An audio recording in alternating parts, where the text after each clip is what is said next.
fireball. Oh, what the heck? And black screen. It did that. There we go. Let's try that. There we go. Now we're back. And fireball as we start off. Who did that? Ron did that right off the top.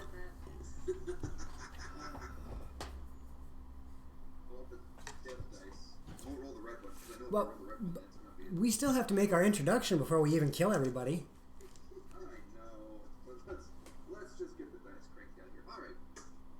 Welcome, everyone. This is Dragons in the Dining Room, as always. My stream of Ghosts of Saltmarsh, appearing every other Wednesday. To my left, right, center, right, we have Torlock, the Barbarian. Further right, we have Ario, the Cleric. Below her is Tyr. Hi. Tyr. Hi. He's an invocation mage.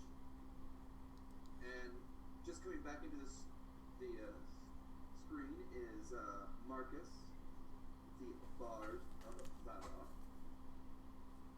Also, he's 2 feet away from me, so if an object randomly gets thrown off my screen and hits him, don't worry about it. It's just portal physics. You can barely hear me? Do I sound better now? Where is the earth-shattering kaboom? There's supposed to be an earth-shattering kaboom. Tay, it might help to turn... Never mind. That if was you're me. fixed, then never mind. I fixed it because I made a boo-boo again. Oh. Oh. Okay. I scooted up to the mic. I just know that I've been having problems with Twitch, and if you load a new tab in Twitch and try to view it when the volume's already maximum, it's not actually maximum, so you have to turn the volume down and then back up. It's really dumb. Dude, she rolled oh, holy crap, she blew everything already. Let's see, Tyr, you have a 14, Also, Thaco, it's also Dragon's Discourse. Whoop. I will adjust. Thank you.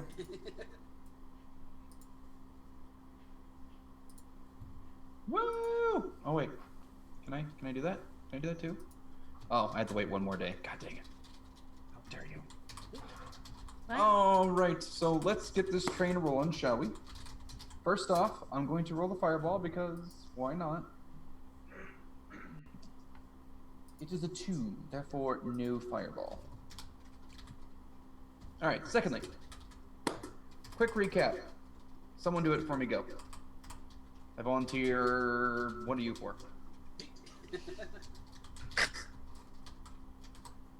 Okay, I'll go. Last time we decided that it was time to find the doll that was being mistreated by, I don't remember his name because I wasn't here for half of that, I think. But, so we went and found and retrieved the doll from the evil dude. We deceived, I guess, the guards and stuff like that as we're going through the tunnels. What else did we do? Oh, so when we were retrieving the doll, we kind of freaked everyone out and something about a fire, and then we left. As we were leaving, we deceived a couple other guards that were saying, hey, stop, wait, blah, blah, blah. And then we were rescuing the girl that everyone thought was the doll, or no, that some of them thought was the doll, but not everyone thought was the doll. Anyway, got to the tunnels again, bluffed our way completely through getting the heck out of there. And then we made our way out of the tunnels, I believe, back around, like side-skirted away from where we were, went back towards the, what the hell is the name of the stupid, the wicker goat, there we go, that word, and ran into Belmont, which we were going to have a lovely fight with, and then there was some antics that happened, we got away from Belmont for now, and we headed our way back up to the slums to go back to the, not the slums, well, yes, the slums, but the cliff, climb up the cliff with the doll girl, get to the wizard's tower, about to go in when we stopped because that was where we were going to stop.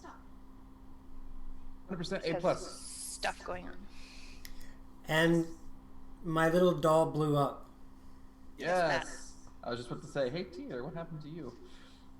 All right. Unfortunately, the doll that was in his pack exploded. Well, not really exploded. Caught on fire and burned the back of his neck. Yeah. Now that we have had the recap, let us continue. You have made your way into the tower again through the basement. There was no... Yes, got a 14 for me. Sorry. There were no guards, again, guarding the entrance to the tower with the fake wall and the passageway, the tunnels. Once you arrive, our big, strong Marcus, I do believe it was carrying her, or was it... It was Marcus, right? She was kind of being Yeah, so passed around. For a while, and then not. Once you I think I was the last phase, once you phase through the wall, the group of people that were in the tower are no longer there. What you do see is our lovely and charmable gnome, once again playing what looks like 4D chess on his table in the basement area. Izul is sitting... Magic first. Oh, dear Lord. Just had to do it right before I was about to do something figures. Izul is currently enchanting a scroll in which something horrible is about to happen. I have those weird dice.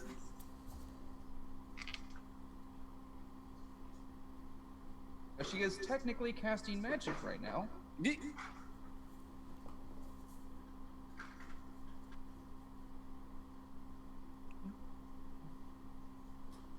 All right. And through the magic power of portal, we have weird dice. Oh, wow. Magic and science. This is a very low number. 429. This is a really low number. All right. I shall put these for now, just in case. I will send this to you in a message. Oh, God. Just because fun. Oh, boy. Well, as we wait for that message to load. It's not going to affect the immediate. Oh, okay. Then Korvik, of course, immediately pops his head up and he goes, oh, you got it back! You got it back! Yes, I got her back. She's here. She's kind of safe. And we pissed off a lot of guards on the way. I'm just gonna sit and glare at Korvik. Well, you're about to have fun with this one. He's completely ignoring you. He is, his 2'5" self is running up to Torlock and like, oh, get her down, please, get her down. There you go. The doll is placed promptly to where she can stand. She is still a little bit wobbly. As I said, the manacles that were around, or shackles I should say, were around her hands and feet did bruise her pretty decently, and she had that crack in her face where a purplish black liquid was very slowly dripping out. She looks down to the gnome and with almost, it looks like almost would be relief on her face. She nods as she bends down and gives him a giant hug, and he gives her a hug, and it's almost like he wants to cry, but he's like, no manly tears. Izul, of course, is in the corner, and she's just like, ugh. Let's Yeah. see here. Yeah. Oh, okay. I just received what the magic burst was. She looks up and she goes, "Have a bit of fun, did you, in town?" Yeah. We brought down a tower. They're building one by the Wicker Goat. They were. Yes, They were. Doggo is not happy that she can't get treat out of toy. If If you she hear starts whines. getting too loud, I'm gonna remove it. Okay, that's fine. She goes, "Yes, I was actually looking through the mirror here," and she moves her hand over and gives it just kind of like a faint wave as you see an image in town of the tower that you had Mage Hand poked to death. Yeah, don't forget As my it- osprey. My osprey helped. Screw your prayer. No, the tower is promptly on the ground. Only thing left is literally just the base level itself. I keep forgetting the camera is. I gotta point this thing down a little bit. Yeah.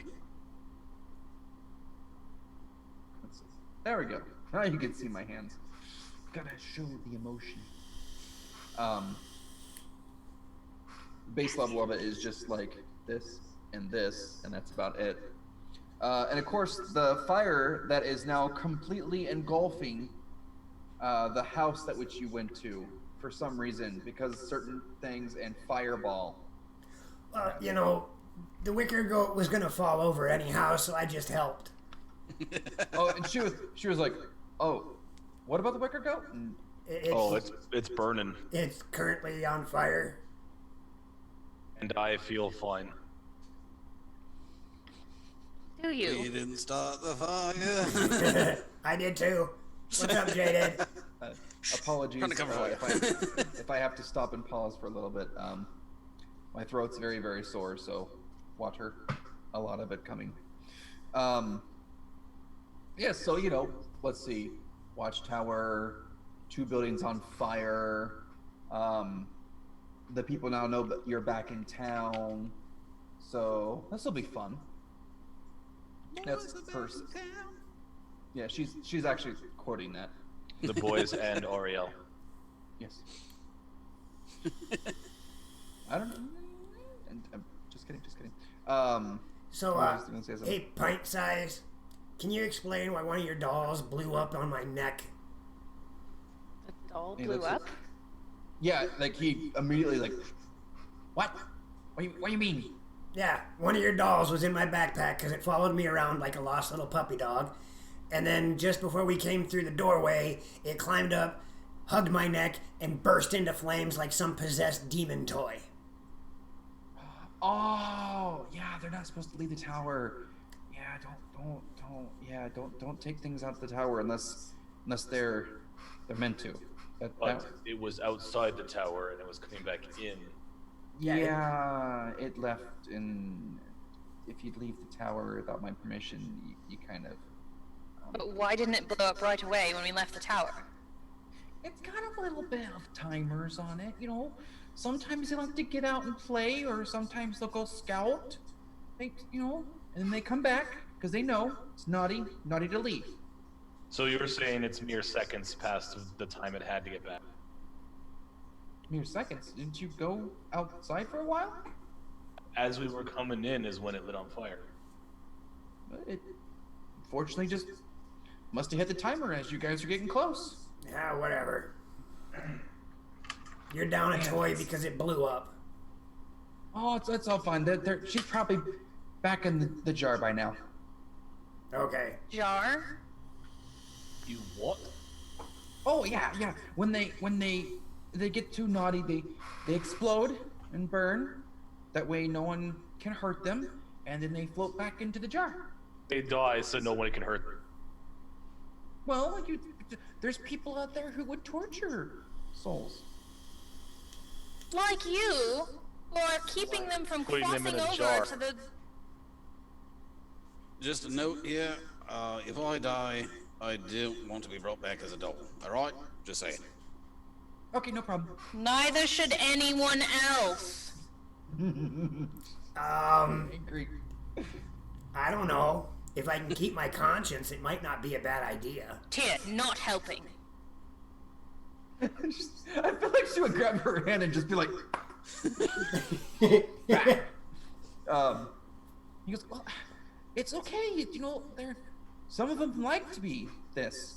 They enjoy Do it. they? You know? Do they really? Of course, anyone would want more life after death. That's not natural. Well, yeah, surely. I would love it too, because then I could play for eternity. All right. Hey, you two. So why Corners, don't we turn you corners. into- You in that corner, you in that corner. Just, it's not going anywhere. Stop. Well, I don't know. I'm kind of on Ariel's side this time. Stupid gnomes. You said if I helped you get your doll back, you'd help us figure out how to infiltrate what's his name's building and take care of this coup. Yes. Actually, I already did that for you. Oh?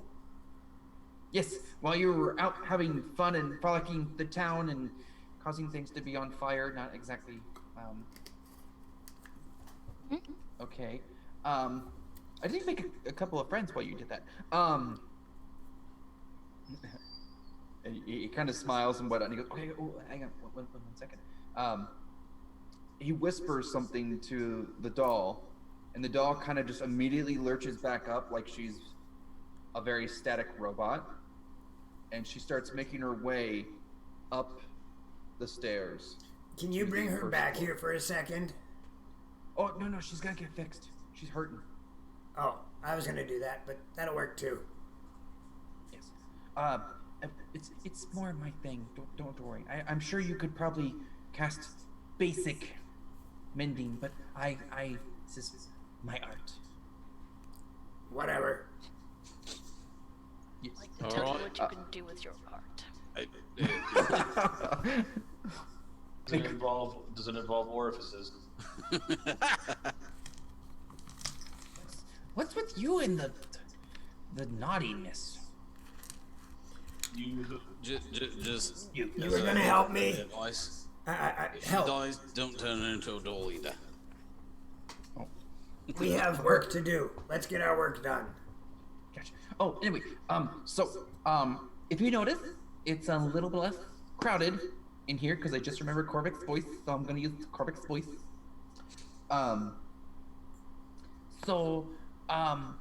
The people that were here, we slowly but surely, put them back into the town.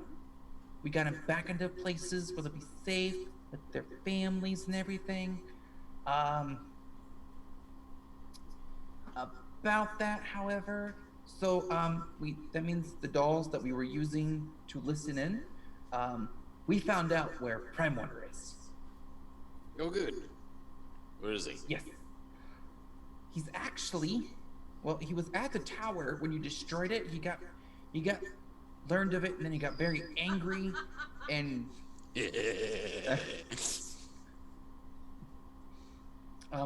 and then after that, he actually went to Eva's house. Eva, God dang it. Yes, Eva's house. Isn't she some friend of yours, Tyr? Yeah, well, I wouldn't so much say friend, but we are acquainted. Acquaintance, then.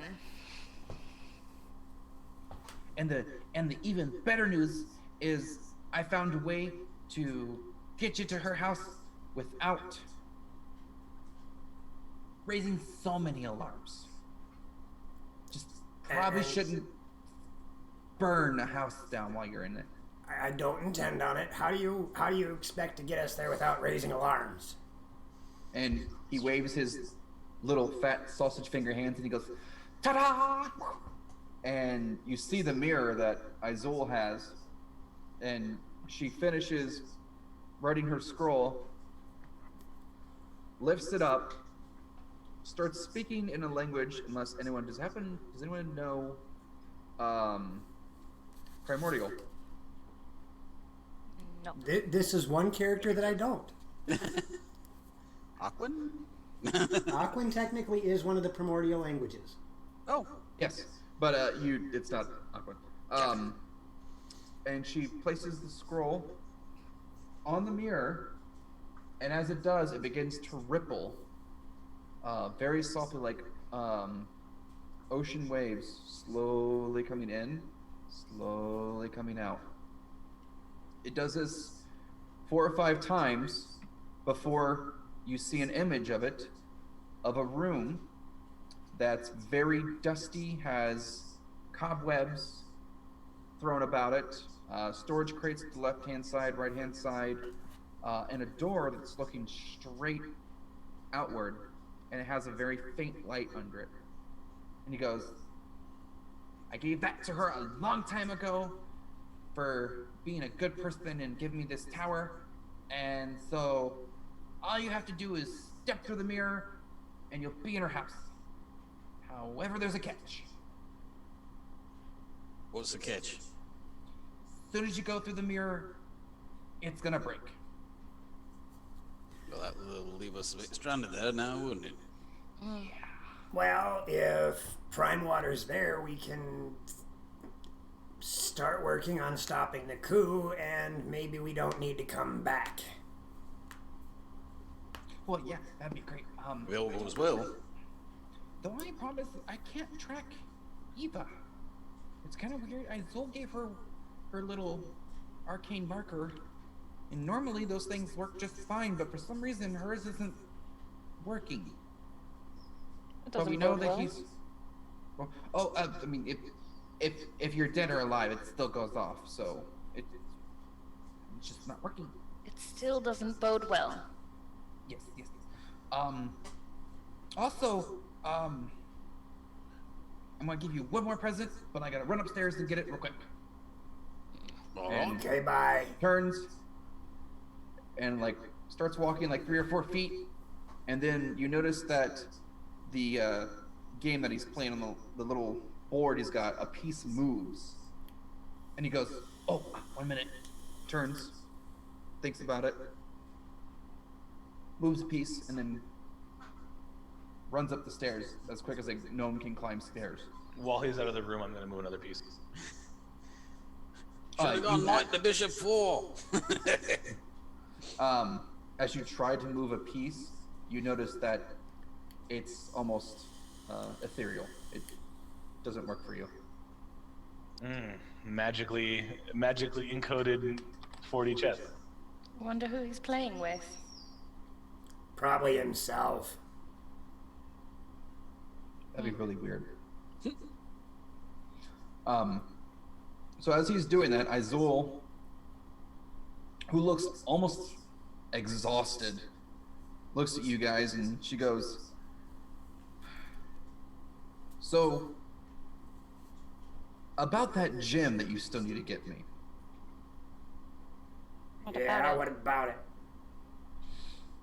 I have tracked its location. Of course you have.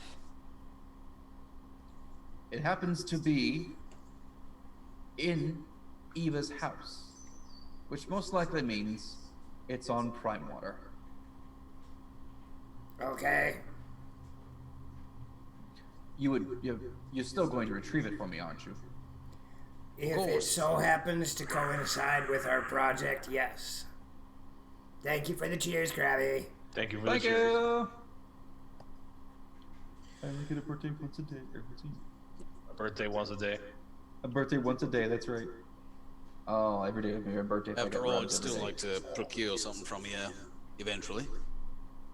And she goes, "Well, hopefully my inventory has been ransacked by the other hooligans in this town. Would have thought you had a whole bunch of protections on your stuff, is all. I blew through almost all of them trying to get here. Ah. And my nephew, help him, please, someone. Most likely has probably pawned some of them himself. That boy, I swear. Oh, it'll also be interesting to know, there was a young lady, was seen heading to the ward. She was a bit glowing. It's kind of strange. Oh crap. Oh dear. Did you forget about her? Maybe just Yeah. a little. She used the distraction of the watchtower to get to the ward. From there, I couldn't find her, but it was just odd that someone was glowing as they were trying to make their way through town. She seems to be infected by whatever was going on at Prime Water's house. Primewater's house in town? No. No, their original house, where all the experiments were going on. Oh, his vacation house. Yeah, it's not a vacation anymore. Well, he would. Now. It's barely even a house. Oh, well, that's a plus, actually. He used to go there with his other mistresses to enjoy a good time. If it involves making plant creatures out of them, then he had a really good time. Oh, maybe I should go take a look down there once I get a There's chance. nothing but char left. Not there anymore. You ran out of time. Let's just say he's going to need some expensive remodeling after a while, yeah? Oh. Maybe I can find something. I always like to rummage through things. No, don't let the spores kill you. Oh. Okay, maybe I'll rethink that. About this time you guys are chattering, the gnome comes down. Or do, then my shield is free. Yeah, hey, there's an idea. And she goes, yeah, ha. So ever charming. The gnome Hey, comes. at least I warned you about him. She has like a look of just, I'm done with you. I have that Resting beat. feeling all the time. What would you mean? Although What would you, not recently. what would you mean by that? She has a case of resting bee face at you. The gnome comes down, and he is carrying something hefty. Wimpy, wimpy, wimpy. Almost. Yeah. So average weight for not a gnome. Yes. He has this round object that's covered in a linen that is shimmering purple. And he's... Any help? Any time? No, I don't try to help, but that's We don't want to ruin the surprise. it's quite amusing. I'll head over and help him. Thank you, because I was about to roll a dex save to see if he actually face planted. I play a jaunty tune as he tries. He seems less motivated now. He gets to like the third or fourth stair at the base of and you come over and you grab it. As soon as you grab it, Torlock, from him, you feel a strange pulsating through your body, even though this object is wrapped in this purple shimmering cloth. I need you to roll me a con save. Why do we keep dealing with things with this stupid gnome?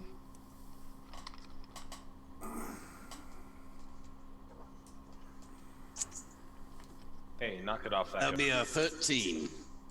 What? A 13? Ooh. Tell him to knock it off. He's yawning. Oh. Torlock, as you put your hands around this object, it almost feels circular.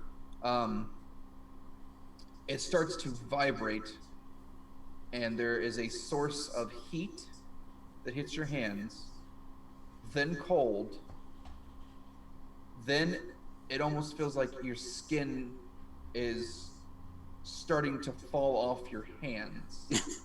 What the bleeding? As you drop the object, and it rolls in the shimmering cloth, and the cloth, even though it's completely circled around, the cloth almost looks like it's alive as it stretches across the floor, and then once it settles, the cloth goes back into it. When you look at your hands, they're perfectly fine, but that strange sensation is still there. I don't like that feeling. And he goes, "Oh yeah, I should warn you. You probably shouldn't have touched that without gloves." Yeah. Yeah. Sorry about that. Jesus.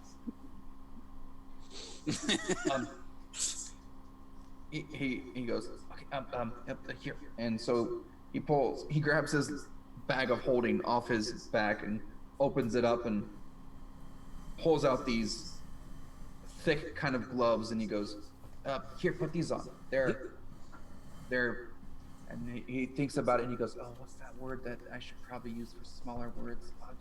Magically protected." Right. It really took you that long to figure that one out? And that was 2 words, not 1. Well, I was trying to use small words for him. It's okay. Protected isn't a very small word. I'm not that dumb. I just have to be careful because sometimes I tell people stuff and then they don't listen, and then they get that stuff like that. But then they become my friend anyway, so it's okay. He goes, "Okay, so that orb right there.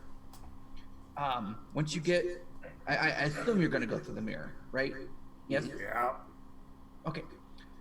That orb. Someone's gonna grab it with the gloves on, and once you get inside the house, you should throw it in an area that's nice and wide open and shatter. What does it do? Well, you don't want to be anywhere near it when it shatters. So like maybe throwing it like from a floor above would probably be good. It's gonna create this purpley smoky stuff. And So it's some sort of bomb. well, no, it doesn't explode. It creates this purple vapor that's gonna flow through the house, and what it's gonna do is it's gonna make everyone feel like they're either on fire, or they're ice cold, or their skin's melting, or the world is bleeding purple. It does a couple of things. It's drugs. Yes, actually, yeah. Oh. But it hits people, it affects them, and they're good like that for like a good 5 minutes, and then the smoke will go back inside, it will reform, and the cloth will be around the orb again. So you got like a good 5-10 minute distraction. So How do is we- reusable? How do we use it without being affected by the smoke?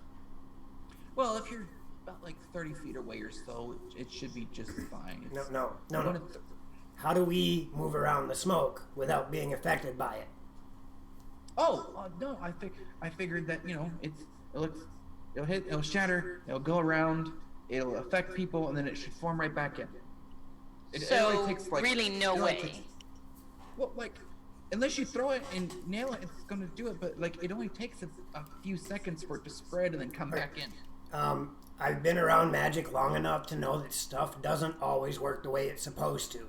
Is there a way to not be affected by the smoke?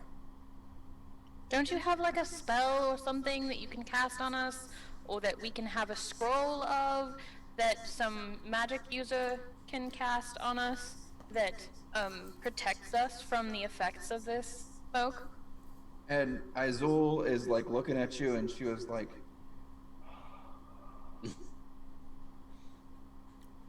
"This is why I don't like this particular gnome. He doesn't think about things like that." So the And answer she is was no. like, she was like, "No, I can give you some scrolls of resistance." Oh, if that's all it is, I can change my spell book. Yes, I mean, I don't know if you're in any particular hurry or not, if you want to go to Prime Water, but that mirror is good for as long as someone doesn't step through it or takes damage to it. If I have an hour and you're willing to let me copy the spell of resistance into my spell book, then I'll have it and I can use it. Oh, that's no problem.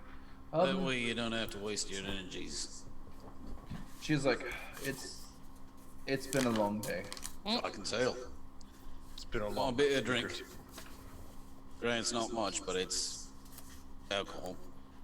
Yeah, and Oh, like, thanks for reminding me. I take a drink from my wine. the good stuff. I have the cooking kind, so. Yeah, she looks at you and she goes, Wait, thankfully. didn't you throw it? Nope. No.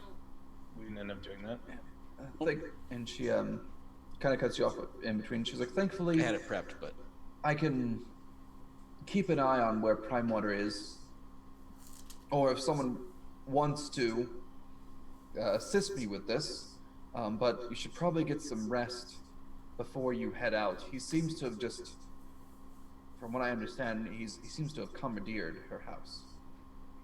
Oh, so he set up shop there, so it's not like we have a time limit of when he's going to leave there, particularly. Yes, and like I said, as long as the mirror doesn't get shattered, or no one steps through it or uses it, you should be fine. Can they step through it from that end? No. Okay, good. That's what the scroll was for. It was to make sure that only it's one way. Mm. She like starts rubbing her eyes, and she's just, oh, I'm actually heading to bed. If you want to have someone down here on watches to watch the mirror to make sure no one goes up there, or maybe some activity, that'd be great. But I need my beauty rest. All right, I'll take first watch. But before you go, I pour her a little tumbler and hand it to her. Oh, Just to help you relax a bit more. And she grabs it and just. She's like, "Oh, that's actually quite good. I thought it'd be swill." No, we pilfered it from some nobleman's house. Oh, I was watching your adventures. It was quite charming. I don't know what happened. And she goes, "I wonder where that fireball came from, though. It wasn't from you, was it?" No clue what you're talking about. Okay, I see. And then the dog has taken one of the players, unfortunately. What? Oh. Yeah, Rue. Hi. Aww. And she starts heading upstairs, and Korvik, now excited and whatnot, he's like, okay, I'm gonna go take care of her now. So, if you need me for anything, tough shit. And he just runs.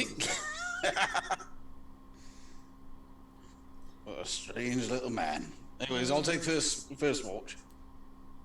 I can take second, that's fine. Yep. I need 4 hours of sleep anyway.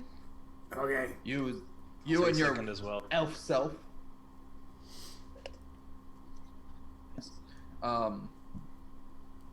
As you head off to bed, nothing of much.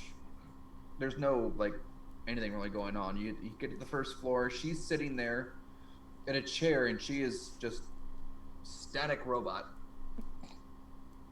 And Korvik is up there, and he goes to grab some materials from his cabinets that he has off left inside. It almost looks like he's about to be Bob Ross on her. He's got paint. He's got I'm gonna put a little potions, elixirs, vials all set up. And he's just like, don't worry, this won't hurt. I'll get you fixed up in no time. And he starts working on her face. And as he's doing this, there's a slight hue of like a flash of rainbow colors as he's working on her face, and it's slowly starting to mend itself. The second floor, it's nighttime, so all the dolls and everything are in bed as Korvik wishes. There's no random ones playing around or anything. And when you get to the third floor, there's bed, and Izola is passed out on one of them. Wet Willie. Yeah. I would be very careful. I mean, if you want to attempt to mage hand Wet Willie her, by all means, go ahead for my amusement. But I don't think it's gonna end well with you. How did the tower catch on fire? DM advantage! Woo! Yes. So everyone's just gonna go sleepies times. Well, we set up Doing watches. Okay, cool. I need the person who is on second watch to give me a roll of 1d20. That's both of us. Yep. You said person, or do you want both of us? Both. 10. 2. Don't. 2? 2. Oof. Oof. Okay. As your watch carries on and whatnot, the only thing that you see is a spider kind of just crawls down the mirror. Normal sized spider. It stops, waves at you, says hi, and then crawls back down. Fireball. Yeah. That'd be my. That would be my reaction. Yeah. Other than that, nothing really goes on, and you all get a full day's rest. Or Yay. how many hours you wish to say. I mean, I thought we were resting for the night. Okay. Yep. When you all get ready and set to go, it will be morning time. Everyone's fully restored. Everyone has all their spells. Woo! And I do my inspiring thing, so everyone's got 11 temp points. Thank you. Thank you. Thank you. Yay. I'm still squishy. My Song of Valor is a joke at Tyr's expense. Yay. Wait. You feel inspired by your own. Never mind. This song is just coil the rope, coil No. the rope, coil the rope, coil the rope. Tyr is like, that might have been a burn, but it was good enough for me. I'll take it.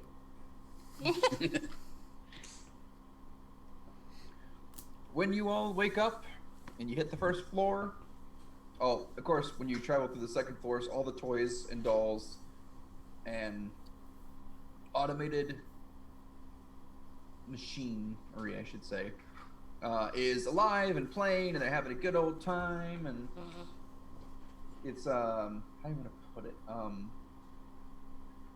where's that movie? The movie where it's like smile. Oh, Who Framed Roger Rabbit? When they're first going through the tunnel, and like the sun's like smile. Oh. You smile. Gotcha. That. That's what's going on the second floor. On the first floor, Korvik is at a table that actually has food and refreshments on it for you. Yay. And the doll is now helping him serve up these trays of food, helping refreshments, filling it up, and she looks immaculate. Like, all the bruises, all the cracks, her hair is flowing, it's a blonde type of time, her eyes brilliantly blue, and she looks like 100% a human. Well, looks like you buffed her up pretty good. And she smiles and she goes, "Father has always been good to me." So he has. Next time, don't agree to an arranged marriage. And she goes, "Arranged marriage? What are you talking about?" What'd you do, wipe her memory? And Korvik kind of just looks at you and he gives you the very stern, like, shut up kind of look. And he goes, "Oh, that's nothing. It's just a little joke that the mariners like to tell, right, Tyr?" I'll have to figure out where that factory reset button is. Oh boy. He's very like, shut up. I got a big grin on my face when I say it. He goes, "Well, you should just sit down and eat some food and drink some food." Well, you don't drink food. Eat or drink the Drink drinks. food. Yes. It's sorry, I'm socially awkward. But He was a soldier once. He had to drink food through a straw. Poor sod. What'd you do to him? Well, it wasn't me. We were out in a battle once, and he caught a hammer upside the face. Could use his jaw after that. Oof. Ooh. That would suck. I mean, drinking food, that'd be way quicker, more efficient. I'll have to add that to my next Yeah, but Probably not as tasty as you think it might be. Especially if you enjoy steak. Ooh, steak. I love steak. I do enjoy a good steak. Yes. I'll tell. If everything goes well, I'll make you steak. How about that? She'll make you steak. She's a better cook than I am. Yes. Oh, muffins. Here's muffins. And he pulls out of this super cartoony looking oven that he just slides down and pulls it out, and you're looking at this thing like, how did that even fit in there? And he turns it and he sets the tray on the table, and these muffins are just, the aroma is so good. And she's like, yep, they're my specialty. Special muffin. Oh boy. I'm gonna feast. Oh yeah, and the food is really good. The muffins are absolutely amazing. They just hit your mouth, super fluffy, just so good. The is strong. You hear a voice from downstairs, and she was like, "Barmaiden, can I get some of those?" And of course, without a single wink about it, she's like, "Oh yeah, I'm coming." And she grabs one or two muffins and a drink tray and some food, and she starts making her way down the stairs. Corvic's like, "She's not a barmaiden." God, She is now. so much. Alright, so we're gonna have to make our way into Ava's house. Figure out what's going on with Prime Water and Ava. He's continuing to chew the food. That's your problem. I'm not talking to you, you eat. I am doing that. You are, but you're not shutting up. How about you do that first? You're mean sometimes. You know that. So are You we don't going understand life very well. to... Are we going to, how are we He going to actually deal with smiles Prime at that. Water?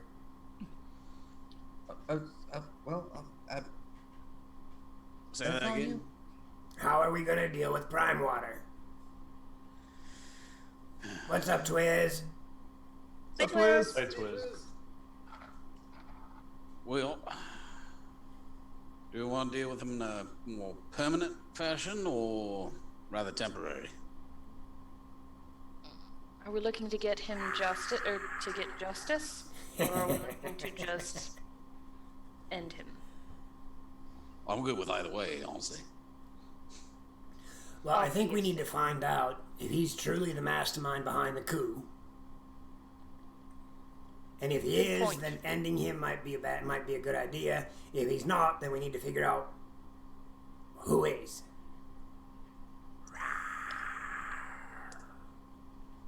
Yes, more information would be valuable. And Corvic's just Capture him first, and then extract whatever information that we can from him.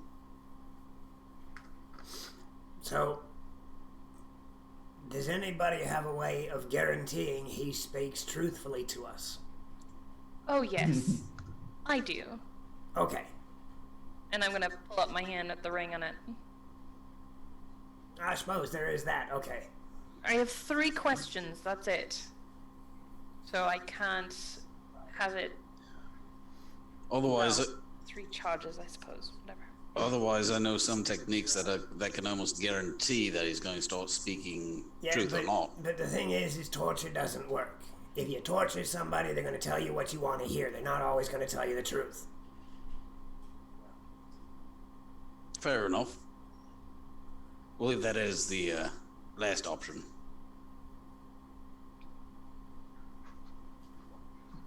So, Is there another way that we have that could potentially guarantee we get the truth? Afraid there's not much I can do for you. Unless maybe Azul has something? No, that's far beyond our scope.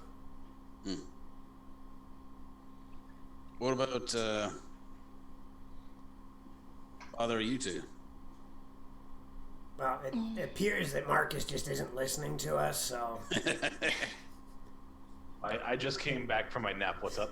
Marcus, wake up! I'm here. We're wondering if either of you two might have a way of guaranteeing that somebody tells us the truth if we question them.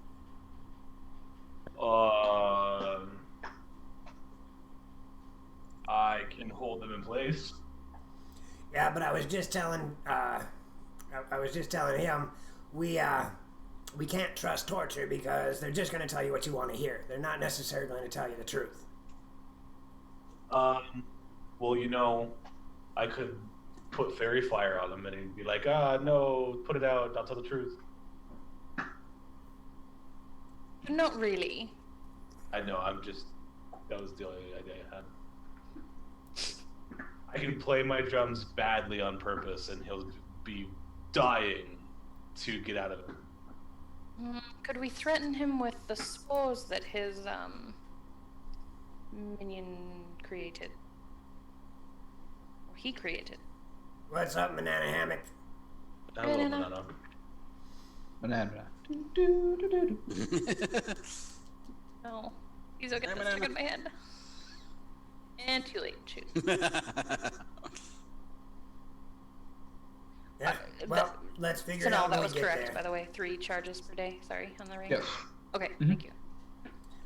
Alright, well, I'm going to take a look in my spell book and see if there's anything... not really. I could look over Nice. my spells too and see if there's anything I can swap out. I As don't you know. guys are discussing this around the table, the quote-unquote bar maiden comes back up with a tray full of crumbs and plates and whatnot, and she goes, "Oh my, she was sure hungry."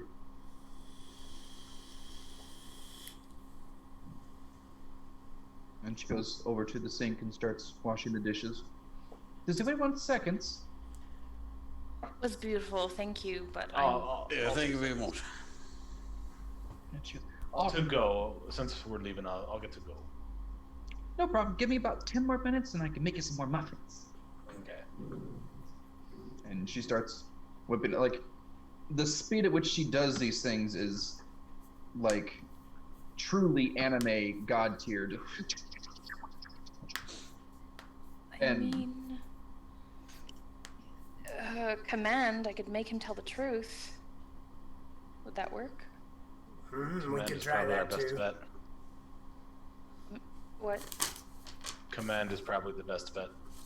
Okay. But then he's compelled to speak. Is command one word or It's a single. up to? It's I'm a looking that single up word now. command.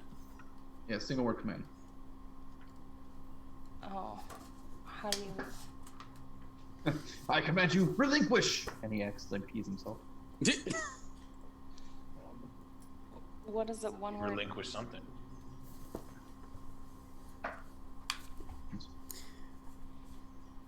I don't know from out of character how to one word tell someone to tell the truth.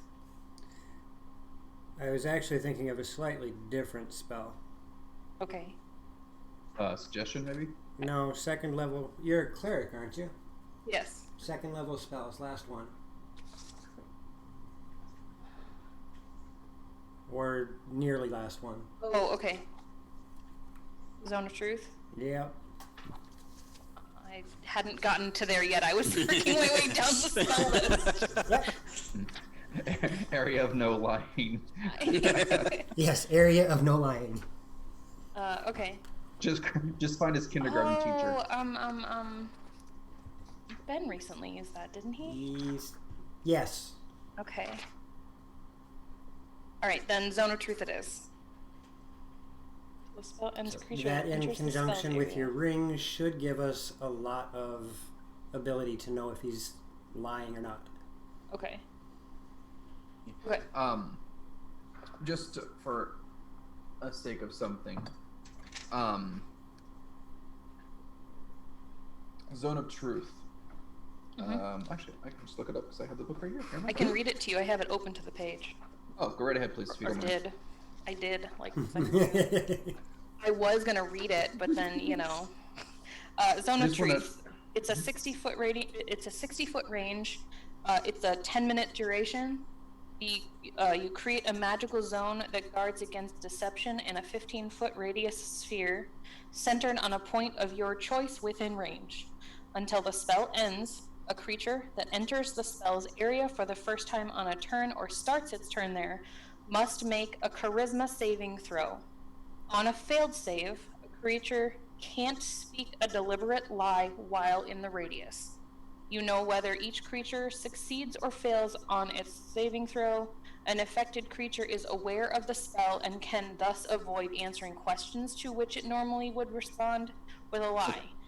Such a creature can be evasive in its answers as long as it remains within the boundaries of the truth. That's what I was looking for. All right, thank you. And Korvik finishes stuff in his face, and he was like, "Wow, that spell sucks." Not really. Some of your spells suck too, but we won't talk about those. Hey, I make things for people that want things. They ask what they want, or ask what they Justify want. what you do however you want. Everybody's got an opinion. We've got work to do. So it's going to take you about an hour to switch the spells, correct? I think so, ish. Yes. I'm not familiar with. Okay. All right. Well, in that time, unless anyone else wants to do anything, she has made a second batch of muffins, fresh out of the oven, for those who want to enjoy or keep them for later. Me. Muffins. I'll head down and talk to Azul, see if she's able to make us those scrolls, or if she is making those scrolls. When you head down there, ask her what's up with that gem and if we can use it against Prime Water. Yeah, good point. Wait, All didn't right. Belmont have a gem as well that we broke? Yeah, Yes, it was the red one. the ruby that had the elemental in it. Yeah, I got a little crispy on that fight. I remember that. So as you are heading down the stairs, you can see Izul is hard at work. She's watching the mirror with just kind of one eye, and looks like she's working on a wand. And she's slowly but surely kind of putting pieces after pieces in and kind of mended it on there, wrapping it in some what looks like twine, but it has the characteristics of wood. I'm gonna politely knock on the doorway, just so I don't startle her. Oh, there's no door. It's completely open. Like, as Oh, you come okay. down the stairs, it's one of the just open base tower. And she goes, yes, what do you want now? Well, I was wondering if you had a moment to speak about that gem. What it does,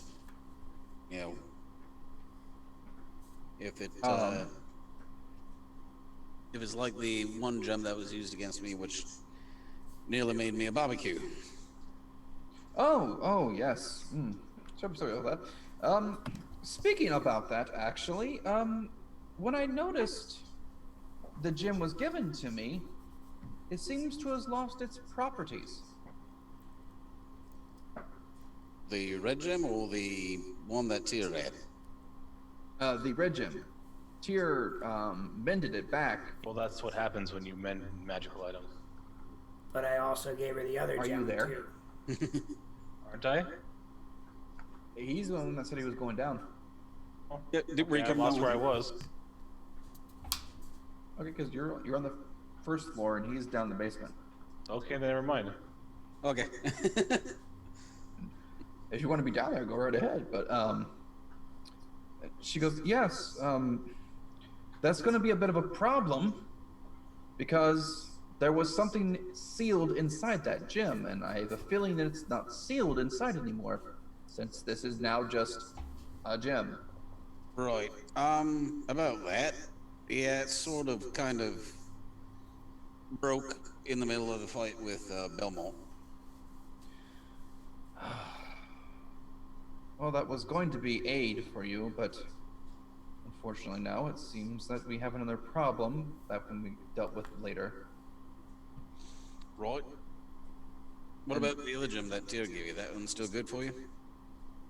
And as you see that, she holds up this wand, and you notice that the amulet, or when you said the gem that was the amulet, is now in this wand.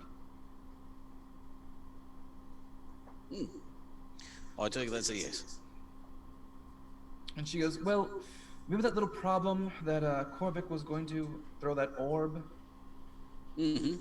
And you know, being him, let's get everyone super tripped out and completely just irrational.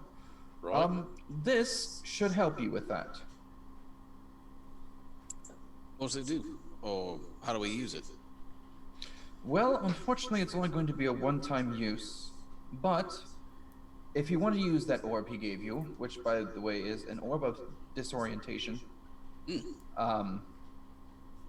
just, it makes you think you're on LSD, like a hardcore LSD trip. What is that? Yay, we got booped in the snoot. Thank you, Weekend. Hi, Weekend. Hey, Weekend. This amulet, originally, when it encountered light, it would absorb all light in the area, which usually meant that anything that you would use to see with light would also be absorbed. Yes. It would make you permanently blind. Oh. You would lose your vision, everything. It's a terribly bad thing. However, since he's a problem, not a solver, I have made the amulet now, or the gem of it, absorb any spell that would come in harm's way as long as you are within the radius. How far away do we have to be? You have 15 feet from the source. 15 feet. All right. Yes, Make as long as that you're within known. 15 feet, it should absorb any spell that comes in contact with you, so long as they are not inside the radius themselves. So think of it like a little bubble type thing. Oh yeah. All right. Yes. And she hands the wand over to you, and she goes, after that, that's all I can give. She looks at you and she goes, I am so exhausted. And she was like, it seems like day and night I'm working, and if I could just be out of this cesspool, I would. I'll offer her my hand, and I'll really appreciate it. I really do. She goes, well, give me that gem that seems to be around him. All right. You didn't quite mention what that gem does exactly. Oh, yes, I'm sorry. I was train of thought went off my head. That gem also holds a being inside of it. You do not want to touch it physically unless you have some gloves that are magically protected.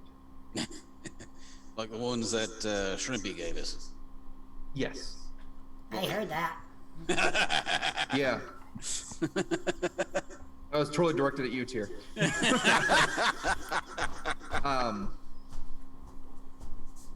Yeah, Korvik has ears that are for days. You can just hear vision. No.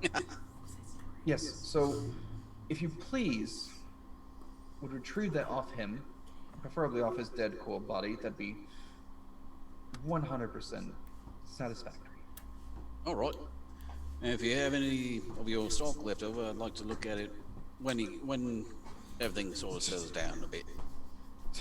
She goes, well, all I can say is if Prime Water got his hands on my stock, it's going to be a bit of a trouble for you. Right. There were some items in there that could be quite hazardous, so that's why I chose to make this wand. All right. Well, we'll see about trying to get you your stuff back and, you know, payment for services rendered, so to speak. Yes, that'd be most helpful. Thank you for the follow. Thanks for the follow. She does say that she has been watching the mirror and nothing has really gone on. It seems like wherever the mirror is currently stored, that room is not used. Well, that's a plus. That way we can sort of sneak ourselves in and go from there. All right, then. We'll head back up there. Thank you very much for all your information and all your hard work. Try to make sure that none of this goes for naught. Yes. Well, I will keep an eye on the mirror until you guys are ready to set out. After that, I'm going to crash hard. Please don't die. I really do need that gem.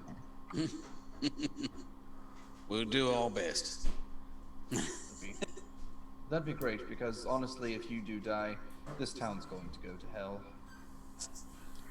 We'll try not to let that happen. All right, well, you get some rest, lady, and I'll do what I can to make ourselves survive here. So she's still doodling away on some parchment and whatnot. Looks like she's almost writing letters. But she is keeping one eye at the mirror. Okay, I'll head back upstairs. Tell me what you'd like to do, party. We're waiting for this little lady to finish praying to her gods so that we can get this job done. All right. Oh, one other thing that I would have asked her before I left is how do we activate the wand? Or does it activate automatically? A lot of Kadava. She'll tell you, when you guys go to leave, that you simply just think, and the wand works. All right. On Shavak Niken. Yeah, Tyr still has that that darkness wand. I'm waiting for that to see what tricks he uses with that one. But yes, so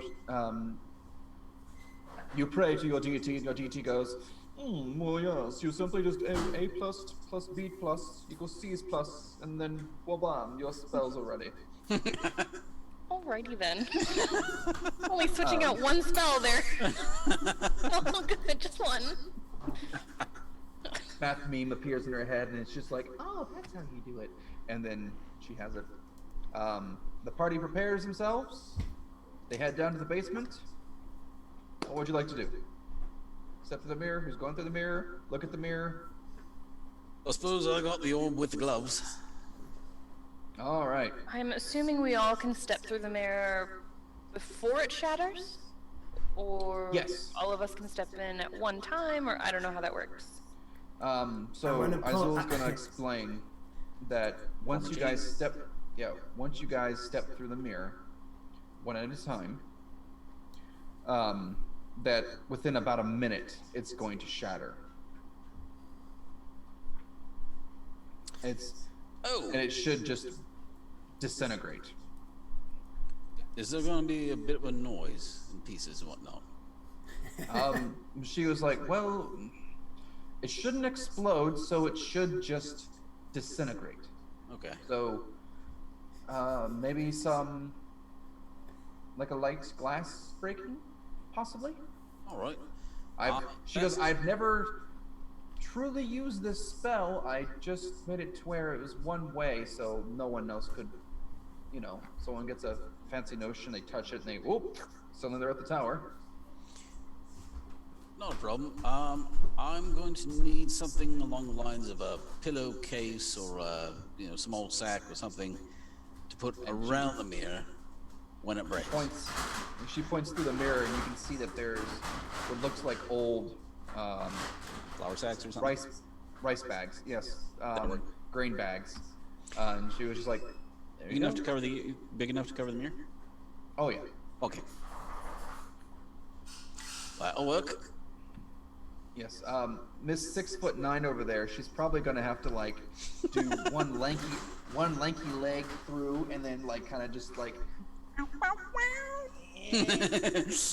through. I'm just gonna pull a mirror and kick everybody into the portal.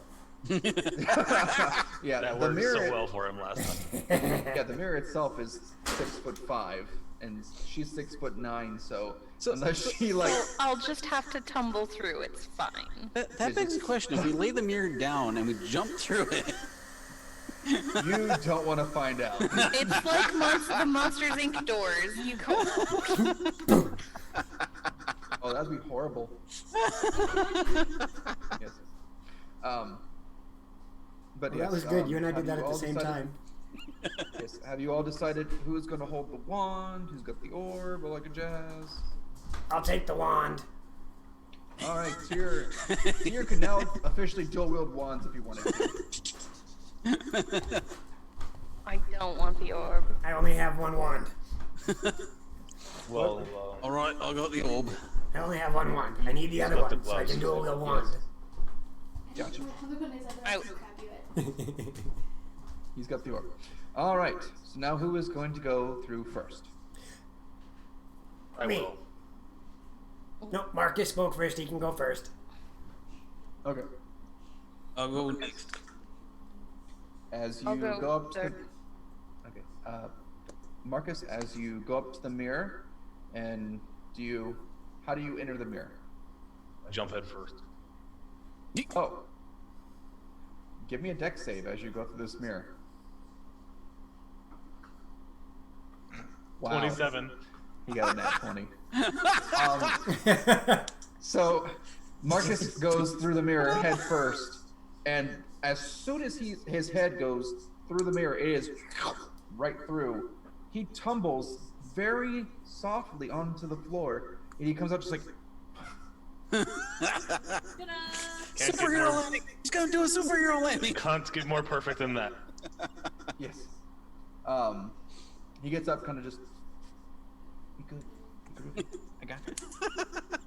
I shout back, Tyr, I'd like to see you do better. As you say the words, there was no words that transcribed through the mirror. I'll believe that they did it. I wouldn't know that they did it. Yes, you would not know. But for their sake, they did not hear you. They see your mouth move, but that's it. What's he say? I don't know. He needs to keep his mouth down so that we can, like, be stealthy about this. Huh? Can you hear me? No. No. All Thankfully, right. no one had heard him. Next person. All right, I'll gingerly step through because, spells and that kind of stuff are rather odd around this gnomish person. You step through the mirror and you kind of tiptoe, just. Give me a dex save, please.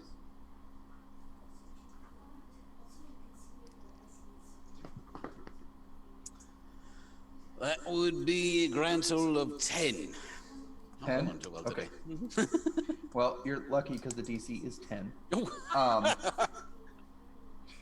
You step through and you hear what almost sounds like a floorboard creak, and you're like, eek. And you kind of just tiptoe a little bit, a couple more inches forward, and that way, you make no sound as you enter. Third person. 13. 13. I'm just gonna gingerly step through, same as like walking through a doorway. But I'm gonna have to duck my head like I do every doorway, most likely. And as you see, Miss Maned Wolf, it's Maned Wolf, right? The one with the super lanky legs. Maned wolves are long leggies, yes. Yep. Yes, long leggy boys. She steps through and she's like, "I'm a superstar dancer." Makes it no problem. Tyr.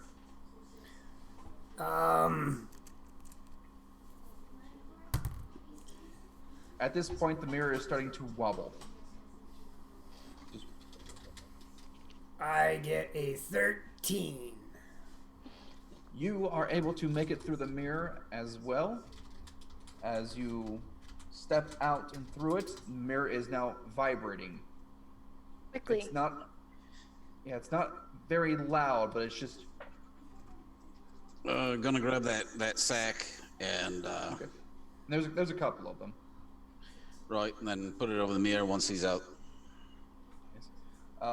Azul is looking through the mirror, and whatnot, as the image starts getting very distorted. It almost looks like the Doctor Who intro, where it's like, and the mirror starts to crack. The image of the tower disappears. It becomes a normal mirror, and it starts to pieces start to fall off it, and they start disintegrating, almost like Thanos snapped it. All inside the sack, so it doesn't make much of a sound. Right. Correct. So, like, you pulled the sack over it. This is what was happening as you were doing that. Gotcha. So you now have a sack full of mirror juice. Dust. Just pocket sand. And is there Julie? any noise in this building from where we are? Right now, in this room, you can tell that you are in some sort of sub-attic. What I mean by that is, if you've ever seen a movie like,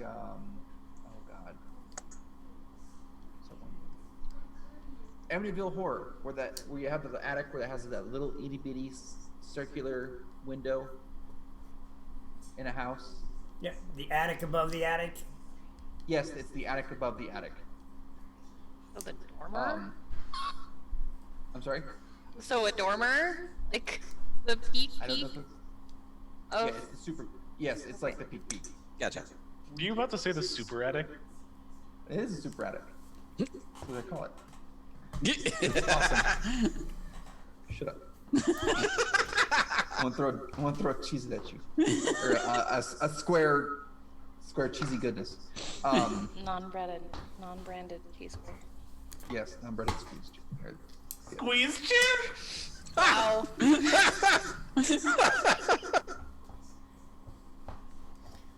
That's a position that you get into.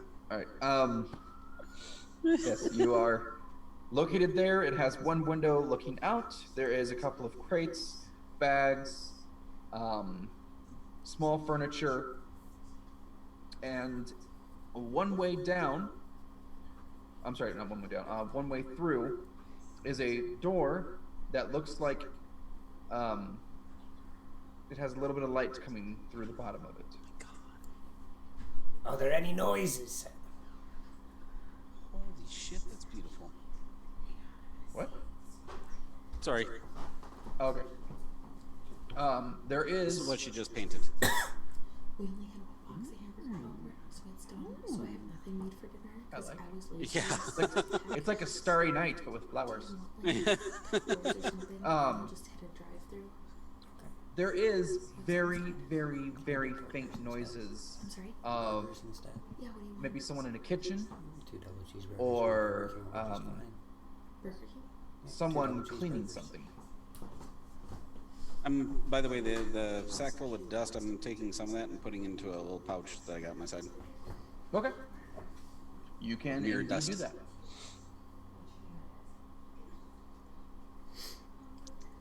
All right. I'm gonna approach the door, and I'm gonna put my ear Alright. next to it. The noises are just a little bit more noticeable. It does sound like someone is scrubbing pots and pans. Interesting to have the kitchen on the close to the attic. I'm going to test the doorknob very gently. As you test this doorknob, you notice that as soon as it opens, there is dust. I'm not Thick. opening it, I'm testing it to see if it's unlocked. Oh, yeah, it's unlocked. I'm sorry. Okay. I'm not just gonna walk out there without having a little bit of an idea. Like I said, it seems like you are on the tippity-toppity floor of a house. Yep, but we You still don't know have. what's behind this door. We have now that we have an idea of where we're at. We have to make a plan of where we're going. Yes. So, how are we going to deal with the denizens of the house? Or are we just going to drop this orb somewhere? Like through the attic hole? Well, my thought is to use it in an emergency situation. Okay. But, I mean, however we want to utilize it, that's why I'm asking the question now. What do you guys think? like if we're surrounded, it probably wouldn't be a bad idea to use it then. After all, or if we need to explore the house and there's a bunch of them around, we can toss it. Well, we got 5 minutes. I mean, if we drop the orb right away, Right. we got 5 minutes to explore the house real quick. Right. My thought on that is, being it as it does those strange things, we'll use it when there's an alarm raised, because if we drop it in there and people start shrieking and whatnot, there's bound to draw more attention that way. Marcus? Sounds reasonable to me. I should probably also give you the description of Eva house. So since Tyr, you've been here multiple times. Her grounds where this house is are huge. This is going to be a mansion with 20 rooms, multiple attics, multiple floors. It's spread out widely. I was trying to find a picture that I could, but unfortunately I can't give this justice because unfortunately there's no picture for it. This house is huge. You could very well be on the south end of this house in a dormer, as she said. We're laughing. Doggo, behind you, wanted to see outside. Oh, okay. Sorry. And No, it was just cute. And if there was an alarm raised on the south end, it would take them a couple of minutes to go from the north end to the south end. All right. And the mansion contains at least one super attic. Right. Well, I say we try and get around the house without raising too much attention and try and keep the staff on our good side. We are all wearing rings right now, aren't we? Yeah. I am. That's what I thought. Bring it over the glove. Well, let's make our way cautiously. All right. Is there just one person down in there scrubbing the pots? I don't know yet. I haven't opened the door. I just hear something going on. Oh, that's right.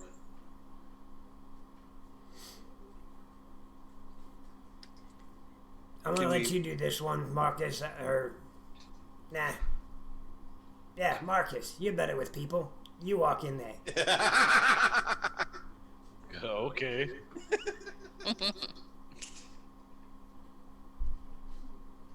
I have faith in you. And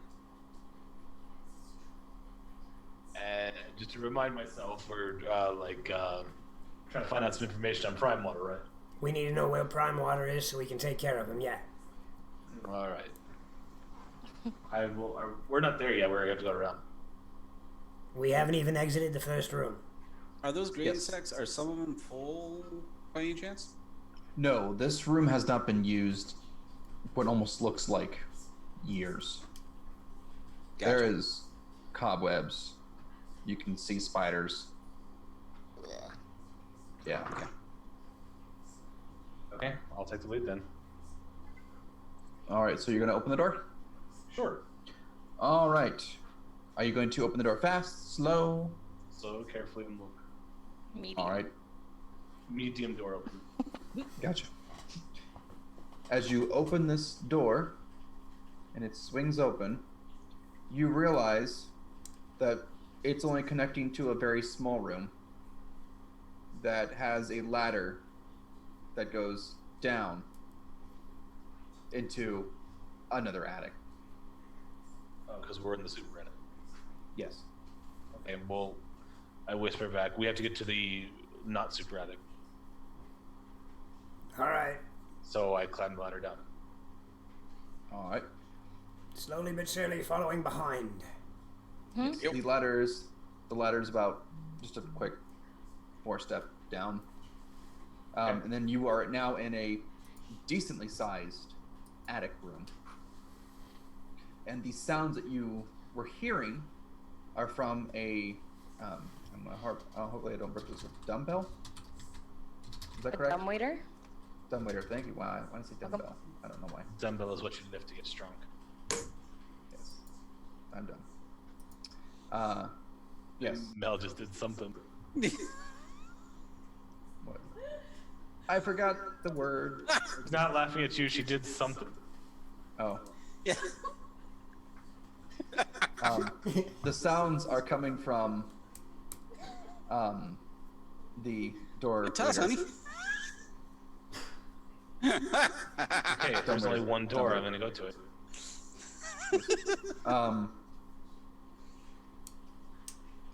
The way down from this attic would actually be a. Is she all right? She'll survive. Okay. It seems the only exit out of this room is a kind of like a trap door that you would lift open, and then you would set the ladder down to climb down, or the dumbwaiter. Okay, well, is the dumbwaiter up or down? The dumbwaiter right now is currently, if you look down into it, it is down quite a bit. Do you guys want to go the dumbwaiter into the kitchen, or do you want to go through wherever the door goes? I'm not going to fit in that dumbwaiter. There's no way that dumbwaiter is going to carry our weight. Well, one at a time. Fine. Maybe if I were Korvik. If you were like to squeeze your legs into the thing and kind of just like Matrixed, or not, Mission Impossible your way down, you could probably do that. But the dumbwaiter is at the very base level, so you would hit it and be on top of it, and it seems to be of wooden construct. Okay, then we're gonna go through the door. You're gonna go through the trapdoor that you have to open, and then yes, set the ladder down. Okay. Make sure there's a peak before you climb. This attic room that you're currently in has been used, it looks like, recently. It's not as dirty. There are, again, storage crates, bags, larger furniture. In this one, there are 2 windows that look outside, and about 15 feet to the trap door, there is a latch on it in which you'd have to open the door, and then you can hit the ladder and it would just kind of slide down. Okay, I slide the ladder down. So you open the door, and give me perception first.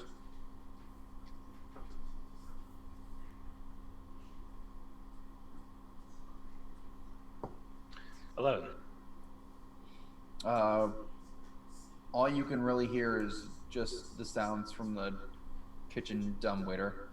But you don't hear any footsteps or anything. When you open the trap door and you slide the ladder down, you are immediately granted with a, "Who the hell's up there?" Does this person see? They just see all they saw was the trap door open and the ladder go down.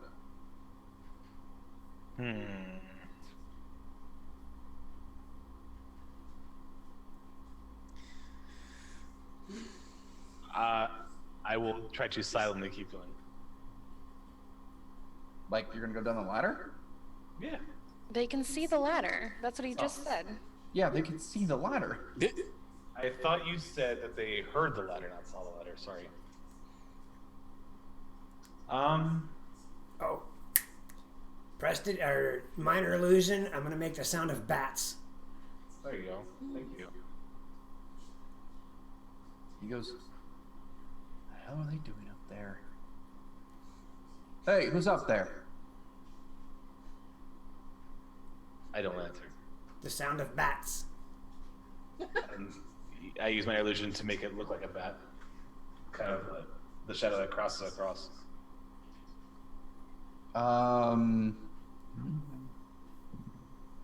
Okay. He goes, "Last warning, you're gonna tell me who's up there, or I'm gonna come up there and deal with you." I don't answer. I'm gonna put motion for everybody to back away. Back So- away from the hole then a bit. Yep. You could hear what sounds like something get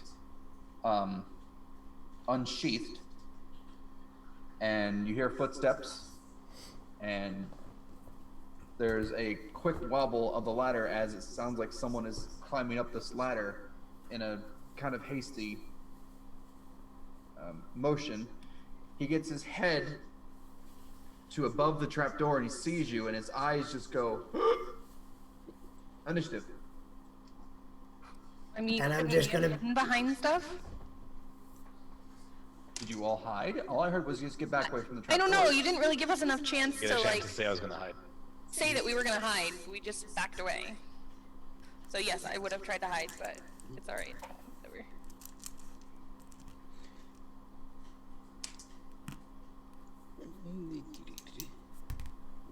Okay. I'm not gonna hide. I'm gonna stand there. Ariel, initiative. 19. Marcus, 13. Orluck, 14, yeah. here. 21. All right, and he rolls. I would have been standing behind the area, so I'd be behind him, so to speak. Gotcha. So he's gonna look up. He's gonna see Tyr, and then you are behind the trapdoor. So Yep. he doesn't have vision in the back of his head, so you're good to go. All right, Tyr, you are first up to bat. This guy looks surprised, and from all you can see of his head, he looks just. He doesn't have a helmet on or anything. He's just. Who are you? Do I recognize him from my visits with Ava? No. Good. Oh goodness, you found me. I've been locked up here. Ava got mad at me, and I've finally found a way to escape. Thank you.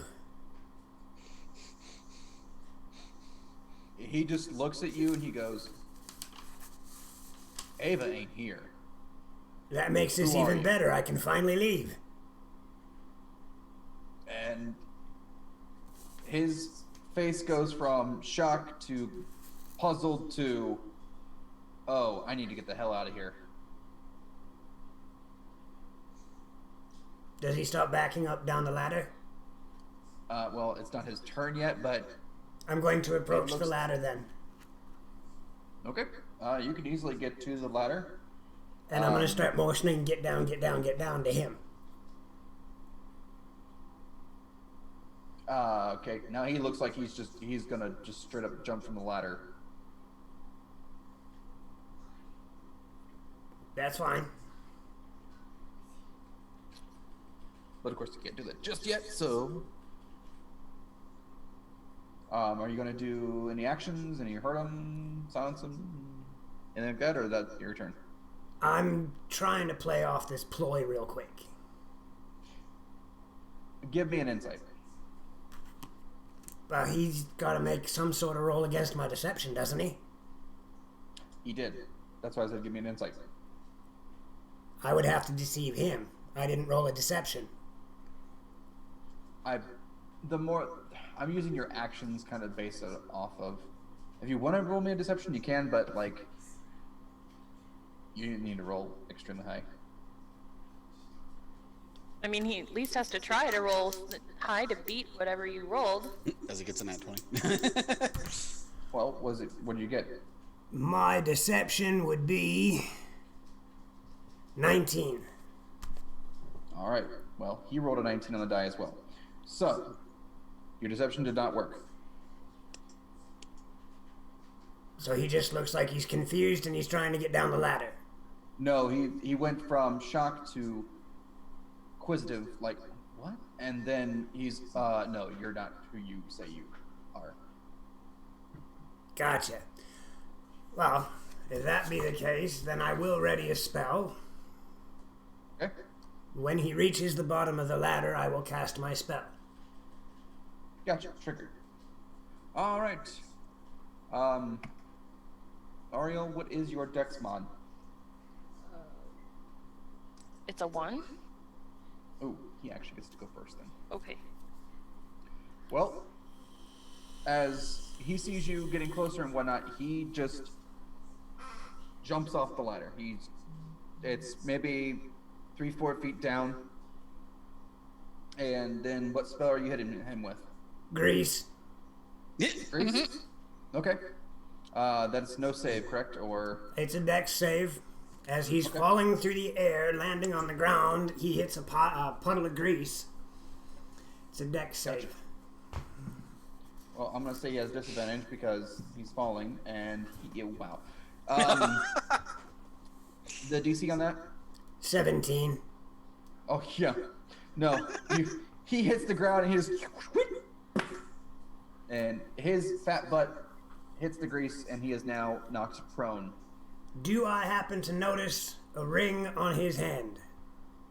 He does indeed have a ring on his hand. The short sword that he had in his hand as well is no longer in his hand as he fell and landed on his back.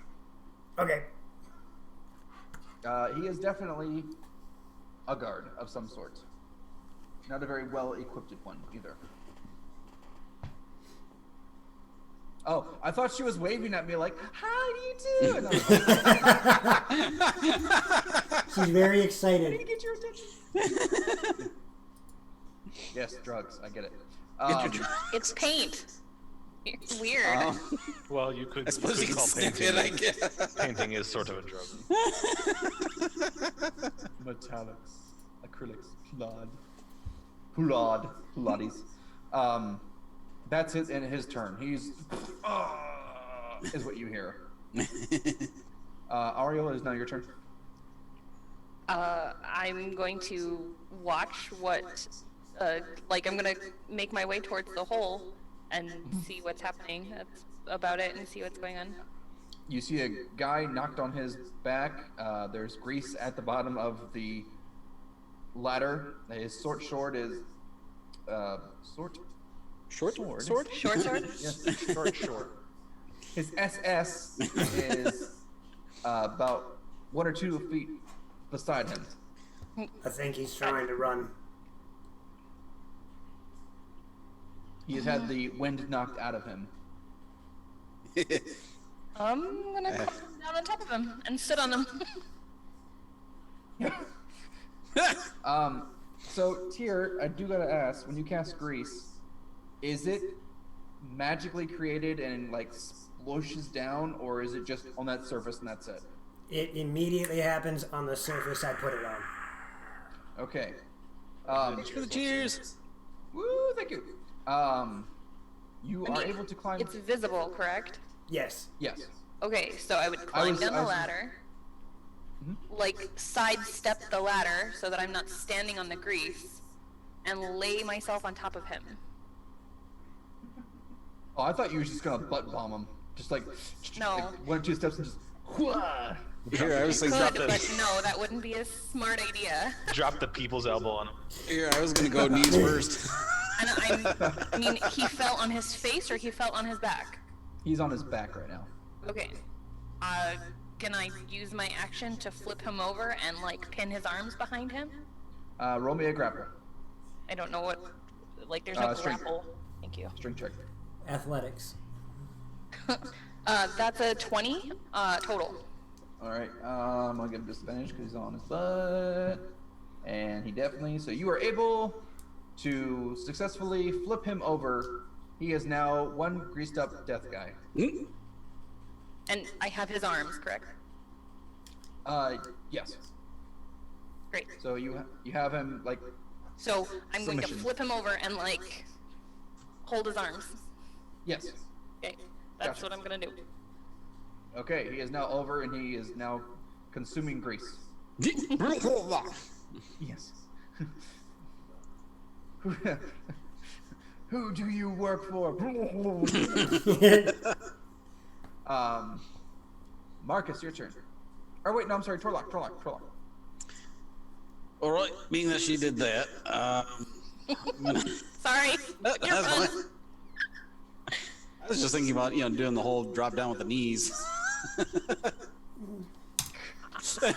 could still do that from the ladder as long as you let me know to get out of the way.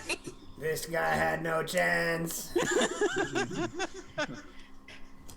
No, but I'll climb down, avoid the grease as best as I can, sort of way, and point my hammer at his forehead. Say, you don't want to move.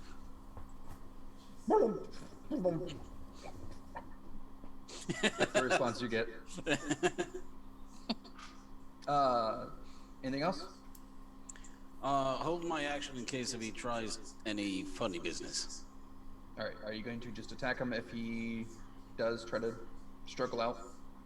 If he does, I'm going to do subdual damage. Yes. Gotcha. All right. Marcus. Basically, with a hammer.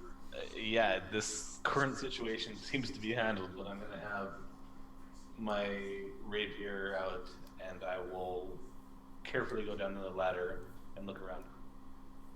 All right. As you head down this ladder and you look around, you can see that you are actually on the end of a hallway. There is a window to your left-hand side. If you came down and stepped like backwards, your left-hand side, there is a window. It looks out to the side of the house. Do you roll me a perception?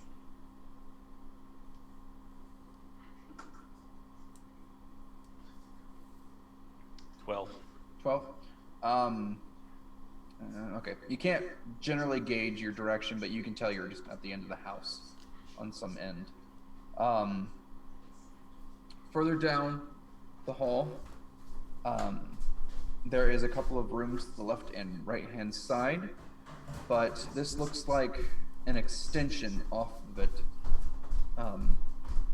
And you have the hallway ends and then it turns to the right, about 40 feet. Okay. I'm prepared to stab the guy if he makes a hostile action. All right. Then we restart the order. Tyr, it is your go. I dismiss the grease, Okay. climb down the ladder, grab the guy by the hair, lift his head up. Where's Prime Water?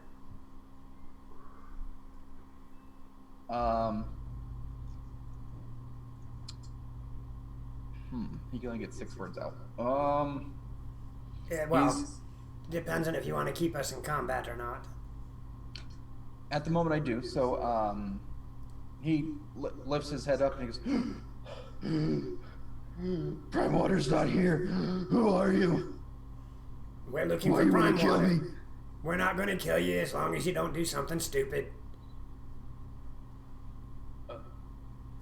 And, he's trying to catch his breath because falling on his back exactly wasn't pleasant. He is also kind of a chunky guy, so not the best in shape. So where is he then? Okay. Before you can sit out your turn, do something. Can I say 6 words outside of turn? I'd be able to. Yeah, okay. Say your 6 words. Sorry. So where is he then? At this time, as you say that, you can hear footsteps from the room that is closest to you, 20 feet down, or on the right-hand side. It sounds like the footsteps are pacing around the room. Is there a lock on the door? There is indeed a lock on that door. I'm going to lock the door. No, okay, so sorry. We're not in a room. We're at the end of Yeah. a hallway by a thing. Yeah, and 20 feet up on the right-hand side of where you are, on the right side of the, if you were looking down the hallway, right-hand side there is a door with a lock on it. Ah, gotcha. And something pacing in that room? Yes. Gotcha. You have created enough noise now where something is creating noise in that room. Who's that? And now we will drop combat because we need to make sure that was actually going to happen. He goes, just servants. Oh God, my back, what'd you do? There is a servant behind a locked door. We locked all the servants up. Ah. You haven't answered my friend's question. Where's Prime Water? I don't know. He left this morning. I'm just a guard. I don't ask questions.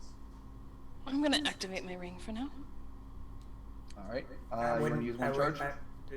I don't use a charge until he says something that's a lie, correct? Gotcha. It is So not. I'm going to ask him again. Is Prime Water here? No, Prime Water is not here. Are you daft, girl? Did you not hear me? And the ring does not activate. I'm gonna deactivate the ring. Do you have a key to that door? And you can clearly see on his left-hand side of his body, he has key rings. Or a key ring that has keys on it. I'm still gonna ask the question. Jiggles his hip. Okay. I'm gonna grab the key ring and I'm gonna go over to the locked door. What are you doing? No, if you let them out, I'll lose my job. I'm gonna test the keys on the lock. Stop that, please. If you let them out, I'll lose my job. You're gonna lose more than your job if you don't shut up.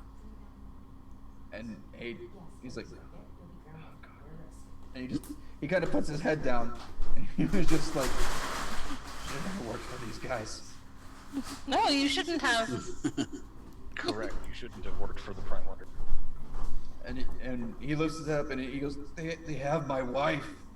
Well, we'll figure that out. We're gonna dispose of Prime Water's coup. But for the time being, you're gonna sit pretty in a locked room like those slaves did. And if you make a ruckus, your life will be miserable. And we won't help you save your wife. And his head kind of perks up, and he's like, her name is Natalie. If you happen to find anyone named Natalie, I'll do what you say. Where did you see her last? They took most of the villagers to the slum area, and then from there we haven't seen them. I was gonna say, I hope you don't say the wicker goat. Probably in the slave tunnels. When you said it, he goes, were you the ones that killed those people in the wicker goat? No, that was Belmont. And when you say the name Belmont, his face almost kind of pales over, and he's like, oh. Mm-hmm. Where is he, by the way? Do you know? He goes, I keep my head away from Belmont. That man is evil. But I'm sure you've heard things. Your ears aren't cut off, are they? Oh no, they're there. So where would Belmont possibly be? I do not know where Belmont is. If I even hear his name was mentioned, I get away. Who's the leader of the operation? Is it Prime Water or Belmont? Prime Water gives the orders, and if needed, Belmont appears, but mostly Prime Water sends his lackeys So Belmont answers to Prime Water. Say that again. So Belmont answers to Prime Water, he said. Yes.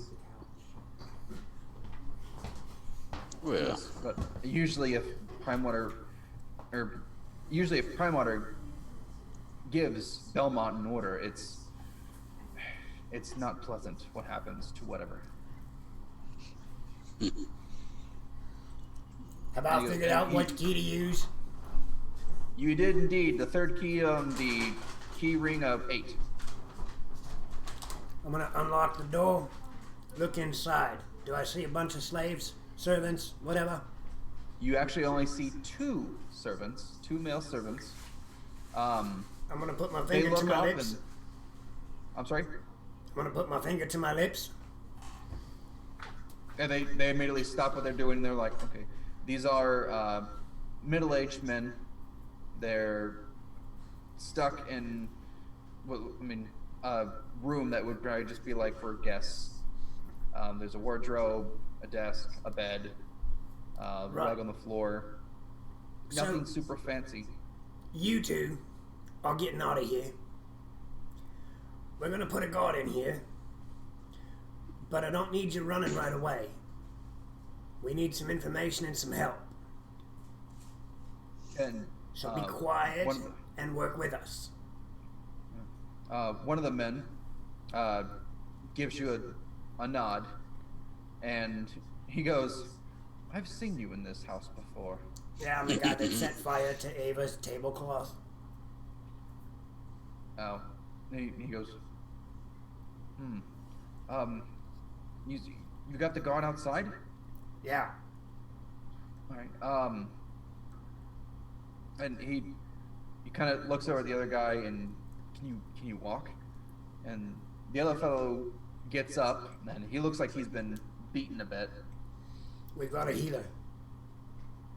And the guy kind of shakes his head and I just need some rest. Where would you like us to go? Right, so you guys come with me. Safe. You guys come with me. And I'm gonna poke my head around the corner. Room's clear, we can toss him in here. Alright.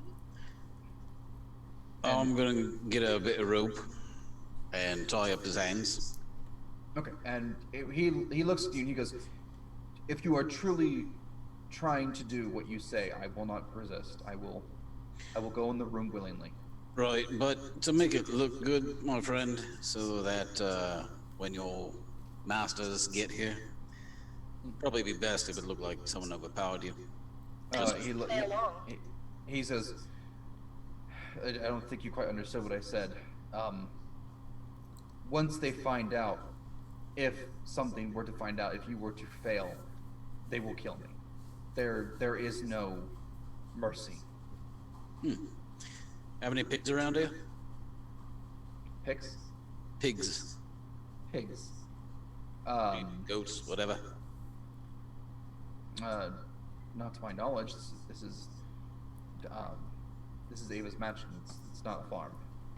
Right. But usually they, Anyways. I There's have no an idea. livestock kept in the lands. Gotcha. I have an idea. How many more guards are there? He goes, it's morning time. That we've just done our shifts. You're at this end of the house. There's going to be at least 5 or 6 more. Are they all like you, or are they a bit more professional? We were enlisted by force. You mean conscripted? Conscripted, yes, conscripted by Do force. you think that you could persuade them to take off their rings? The guards? Yes. This is what we use to identify ourselves. I'm using it as a euphemism. Convince them to quit. And You just he said goes, you'd be willing to help us out if we help you find your wife. Would we be able to do the same with your assistance to the rest of them? He kind of he takes a minute and he goes, they'll never listen to you. not trying to be hard, but there's only 4 of you, and we've I'm- seen what Belmont does. I'm talking about you helping us, not just us doing it. Well, my thought was maybe I could possibly get them to move away from the areas they're guarding. Or maybe if you want, I could say that the servants are causing a ruckus and I need their help. Which then I can lure them into the room and you could lock them in. Or lock us in. Or lock them in.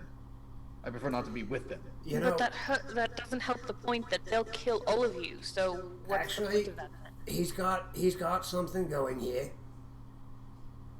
If he can bring all the rest of the gods to this room, and we can lock them all up in this room, that saves us a bit of a headache. And it would help him prove that he's being legitimate. And he goes, clearly you found a way into this house that no one has seen, or either someone else is working with you, because I came on to do my shift and you were suddenly here. This guy rolled a 20 on insight. So he knows what he's thinking about. He's not just a guard. If I can get the other guards, I can at least get, I know off the top of my head, I can at least get 3 of them to come with me. We've had some rowdy servants before, especially when they only get 1 meal a day. I can get them into the room, and we can lock them inside. Torlock, Yeah. you look more like a soldier than the rest of us. You and this fellow, see if we can make this idea work. All right. Works for me. And he goes, can I get up now? My arms are starting to hurt. All right. Go ahead then. And he didn't resist, by the way, the entire time that you had him pinned down there, Ariel. You and your elven strength. I don't know. Is he calling you big? I mean, she is a very tall elf. Like, I mean, she's got some leverage on her. She's like, yeah, what you got? Let's see if we can make this idea work. Right. What would you like to do with the other 2 servants? At the moment, do you think you guys can scale a ladder? And the one guy who recognized you, he goes, yeah, I can get up. I should be fine. And the other guy, he seems perfectly fine. I can help him. Both of you 2 go sit up in the attic for the time being. Okay. The servants walk out of the room. They get to the ladder. The one that's a little beaten up, he takes a little bit time to get up. But they both clearly get up to the attic and they go, do you want us to pull the ladder up? And Yes. Okay. So they pull the ladder up, they shut the trap door, and you hear as it's latched. What are you doing with this guard that you had pinned? I'm giving him a Torlock. Alright, are you gonna get up off him? You gonna free him? Mm-mm.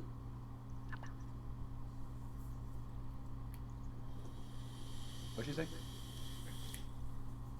Right. Are you right there? Are you good? Are you gonna get up off him? Oh yeah, I didn't know you were talking to me. You didn't say my name. Yes. You get up on him, he gets up and he kind of, oh god, oh my back, I'm gonna need a chiropractor that doesn't exist in this time and age. Nope. He gets up, he goes, okay. He thinks about it and he goes, takes a deep breath and he goes, all right, once we get down the hallway and turn to our right, and it's just a one-way L shape,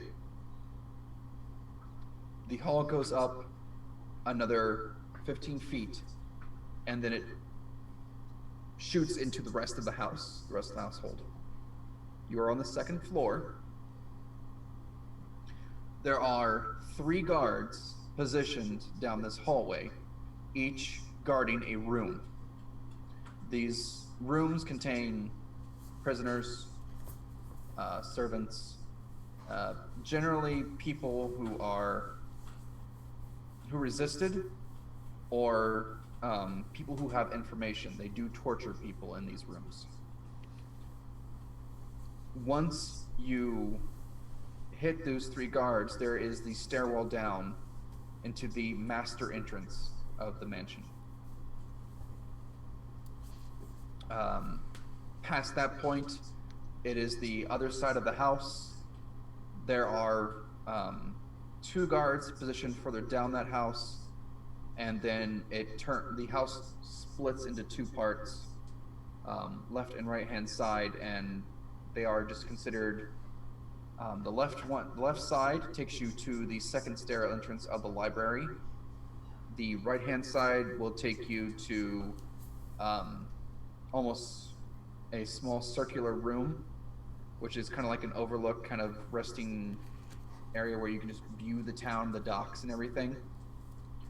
And then it shoots back to the greenhouse.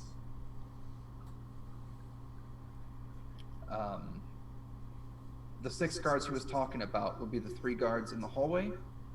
There are 2 guards always positioned at the master doorway. If you would make any noise, they'd be alerted. And he's telling you this to the plan and whatnot. Right.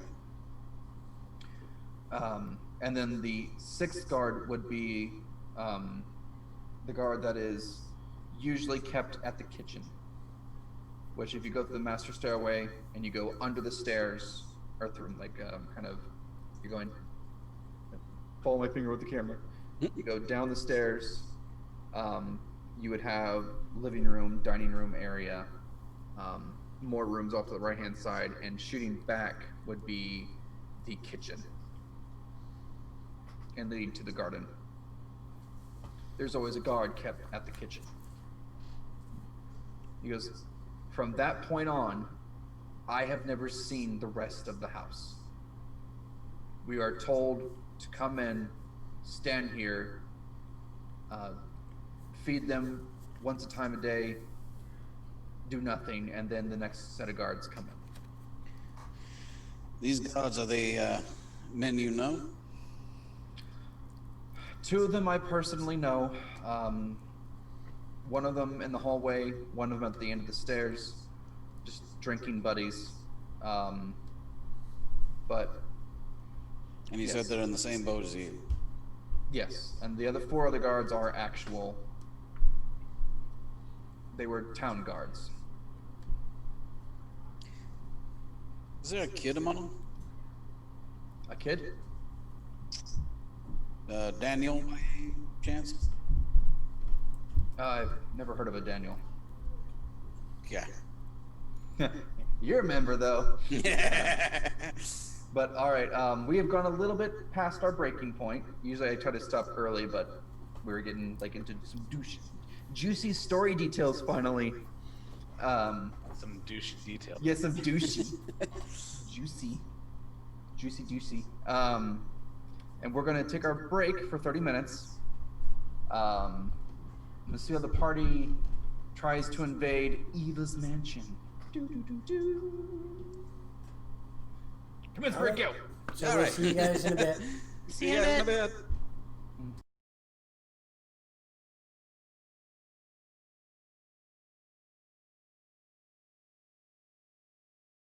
Live. And everybody Welcome back, got moved guys. around again. How in the world did that happen? What the? Somehow people got moved around. This is fantastic. You get out of my DM section. You. That's right. You be gone. You were in my DM section. You're not That's very DMing. funny. It's my chair. What the hell? That's right. I do not know why that happened. That's funny. I think it's because his camera out. That's possible. Gotcha. Maybe. Weird though. All right. So as we left our adventurers, they had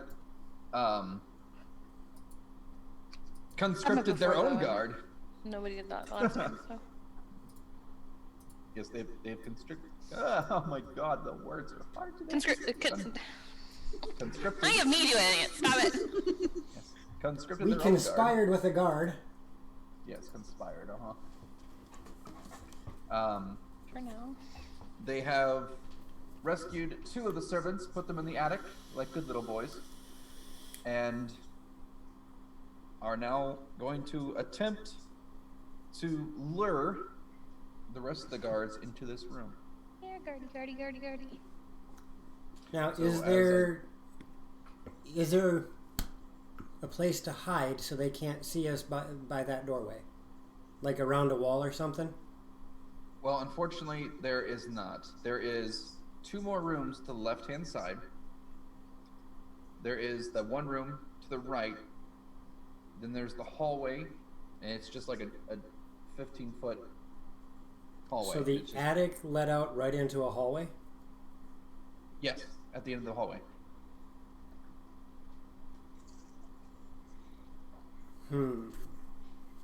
Alright, so we might have to choose to hide in the room and disable the guards. Or there are 2 other rooms to the left-hand side, and I was gonna say we could check the other rooms.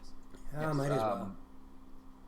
He says that both of the rooms are unoccupied at the moment. Let's take the one directly across. Yeah, okay. So you'll be hiding in the left room. You want the guards to go in the right room. Then there's a room that's further up, but that one is unoccupied. Like I said, the hallway is about, from where you're standing, it's about an additional 40 more feet to go up it, 15 feet to go to the right-hand side, and then it will connect you to the longer hallway of the actual house. This is like an extension of the house that was kind of built on and combined. The guard goes, okay, well, I can let you in the room because there's a lock on all these doors. I have the keys still. Yeah. So you can let yourself in there. And I will do as such. Yes. He goes, I'll say that these 2 servants that were in the room are being uncooperative. I mean, one of them was when he first got here. And I'll see if I can get some guards. I don't know if I can get all 3, but I'll try. How are we going to make this look plausible so that he can unlock the door? Because I'm assuming he locked the door behind himself when he left the room. So he's going to have to unlock it in front of them. Yes, I will give the keys back. I just need to let us in this room. Yeah. Okay. I just meant So that he doesn't have the chance of locking us in this room. I'll make sure the keys go to Torlock first, and he can give the keys back when they get far enough away. Okay. Okay. Or just I'll hang on to the one key that unlocks this door that you're rolling. Well, it's padlocks on the outside, so it wouldn't do you any good. Oh, just it's one key for all. No, okay, so there's 8 keys, Mm-hmm. but there's door locks, like padlocks on them, so you could try to... you'd He's have to saying force them he's open. taking the specific key for this specific padlock. Mm-hmm. Yes.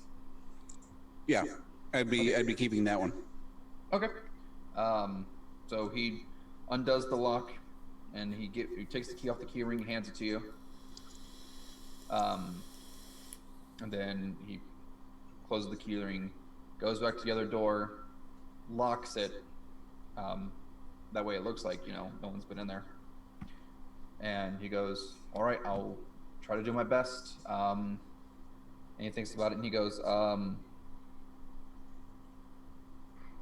okay, and he thinks about it, he goes, do you want me to say a word that would make you want to, like, come out? Sure. What would you like?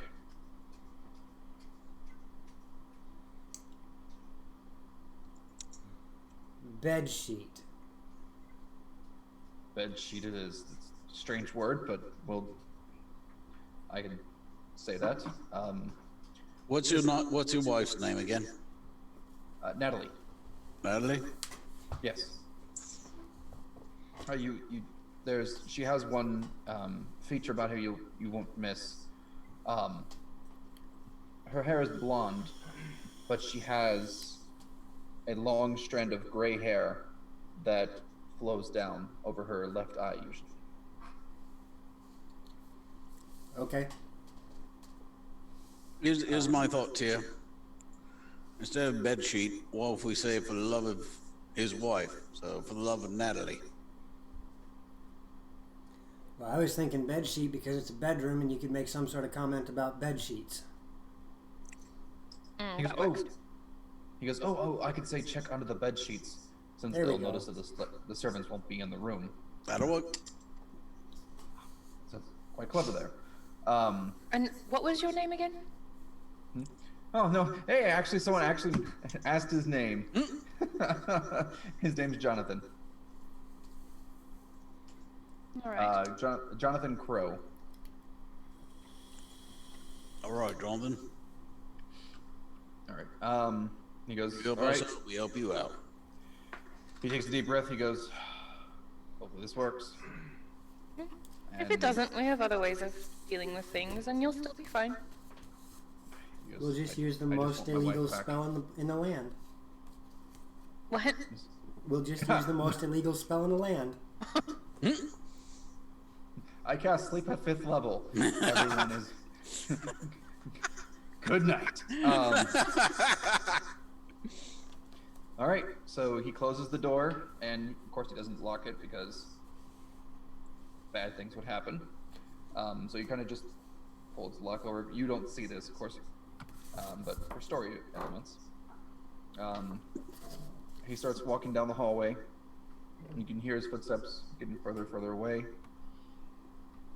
About 2 or 3 minutes later, you hear multiple footsteps coming down the hallway, and you hear keys jingling, and it sounds like he's rattling the keys like loudly to notification, like, yeah, I'm here. You hear a click. He opens the door, and immediately you hear, "Where are the goddamn servants?" And he goes, I don't know, they were just in here. Check under the bed. Check under the bed sheets. And with that, we will leave the room. Yep. All right. We are going to roll initiative. You and your initiative. Yes, well, here's the reason. You get one surprise round, and then it will be initiative. When you open the door, what you see are 2 guards and himself. He is standing... 2 guards beyond Jonathan, so 3 Yes. people. All 3 of them are in the room. He is the closest to the door, which all he would have to do is just kind of slink around the corner. But the other 2 guards are now at the bed, checking under them. And from there, whoever had the highest roll will get to go first for this surprise round. Tyr, initiative, please. 7. Definitely not you. No. But I still get a surprise round. Yay. Yes.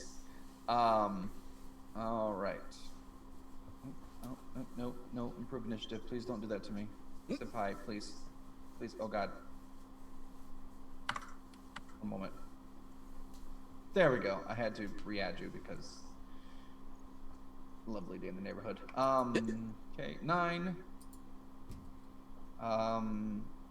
Ariel? 13. Marcus?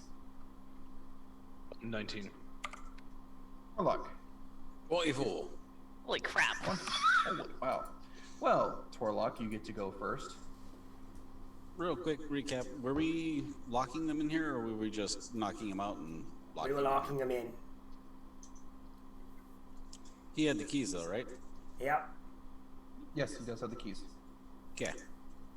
He does have the ability to slink around the corner and shut the door and lock it, if you so choose.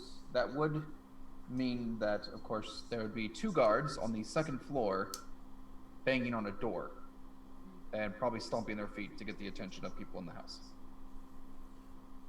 Right. Well, since we kind of want to make things all quiet, like, I'm going to go in there and try to knock out one of the guards. Okay. You completely take them by surprise, so you get advantage. All right. They're just a quick 10, 15 feet into the room. And I hear by the sudden surprise, that means you got a good roll. Yeah, that was a nat 20. Okay. Yep. Are you trying to kill the guy, or what? Nope, subdual. Okay. So, I mean, it be basically a called shot clock to the head. Yes. pretty much just... Technically, in 5th edition, you can do damage all the way up until they fall unconscious, and at the moment they fall unconscious, you can tell the DM it's subdual. Gotcha. Oh, I didn't know that. Yep, I just want to knock him out. Okay. Roll your damage. Let's see. Also, what weapon are you using? It was the flame tongue mace. Okay, well the fire isn't gonna do subdual damage. But it will do damage. I was gonna say the butt end of it. Does that activate? I will say no. I would Okay. say the flame tongue is probably on the actual damaging part of the weapon. Okay, because yeah, all I'm gonna do is just with the butt end of the. Yeah. Hi. Warhammer Hilt 2 Brainstem. Got it. Mm-hmm. Damage, please. Would that still be just 1d8 then, or? Whatever the damage is, the hammer is. Okay. So. Plus the crit. Oh, plus the crit. Yeah, I mean, you rolled a nat 20. Right. So that'd be 8, 12, and then my.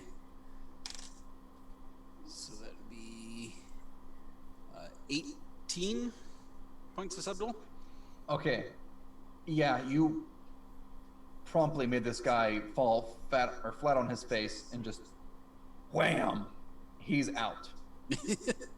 Now the second guy, who was actually looking under the bed with a sword in his hand, hears this and he turns, and at this point the second person, which will be Marcus, you're up. I step inside and I cast an illegal spell on him. Yes. What is the range on sleep? Because you may be casting sleep on multiple targets.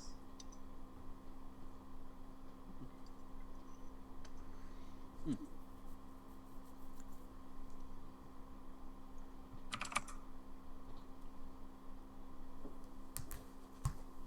says 20 feet from the point of you choosing. So I would choose the corner that's closest to this other guy. Okay. The room is only. It's not really big. So I cast my own version of going the sleep to- spell. Yeah. Okay. So your spell will hit both of the guards, but it'll also hit Torlock. Okay, well, I'm pretty sure Torlock is not the weakest person there. Correct. So hopefully you roll high. It would start with the weakest person first. Correct.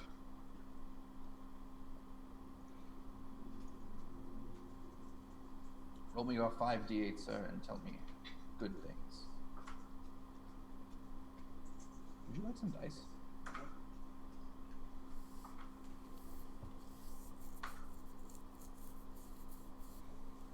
That is 20. You do indeed put this guy to sleep. He looks up and he's like, "Puppies."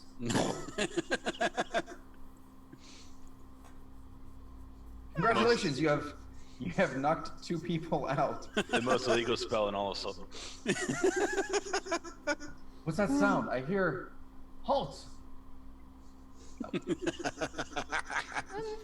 Do a way of gagging these two, binding them and putting them. We'll use the Haven't got bed magic sheets. roll. We'll use the magic word, bed sheets. This word is safe to a degree. We'll just use my dagger, cut up the bed sheets, and gag them, and tie them, and whatnot. Perfect. All right. I want to say that you have no problem doing that. I mean, you've coiled rope for your life. You can, I'm sure you can tie someone in some bed sheets. 50 Shades of Grey this style. Oh, you know it. Or reference material. I know, but people know it, and that's exactly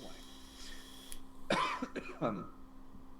The guy you clocked is going to be out probably for a while. The other guy, sleep only lasts for a minute, but I mean, if you gag and tag this guy, I'm sure he'll be in a Oh yeah, safe both position. of them are going to be gagged, but they'll be on opposite corners of the room. That way they can't help each other very well.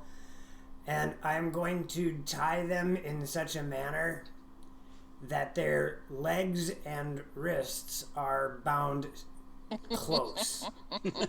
That way they can't stand up. I.e., they're hogtied. Like a hog tie. Yes, hog tie. All right, you have absolutely no problem doing this, especially if people want to assist. I don't think you're gonna have them do they're asleep. They can't do crap. And No, I'll but be we can gentle. help, like, prop people up. Yeah. You have 2 guards who are conked out for the minute at least, and the other guy he was like, "Huh, good thing I'm on your side." We don't want to kill you if we don't have to. Yeah. He goes, 100% respectable on that one. He hands you the key ring and he goes, these keys are copies that will get you into the first and second floors of rooms. The right-hand side of the house, or the northern side of the house, I don't have the keys for those. We'll figure it out I'm when we only get given- there. Yeah, he goes, I only give him keys to the first and second floor of this side of the house. And where does Prime Water usually spend his time when he's here?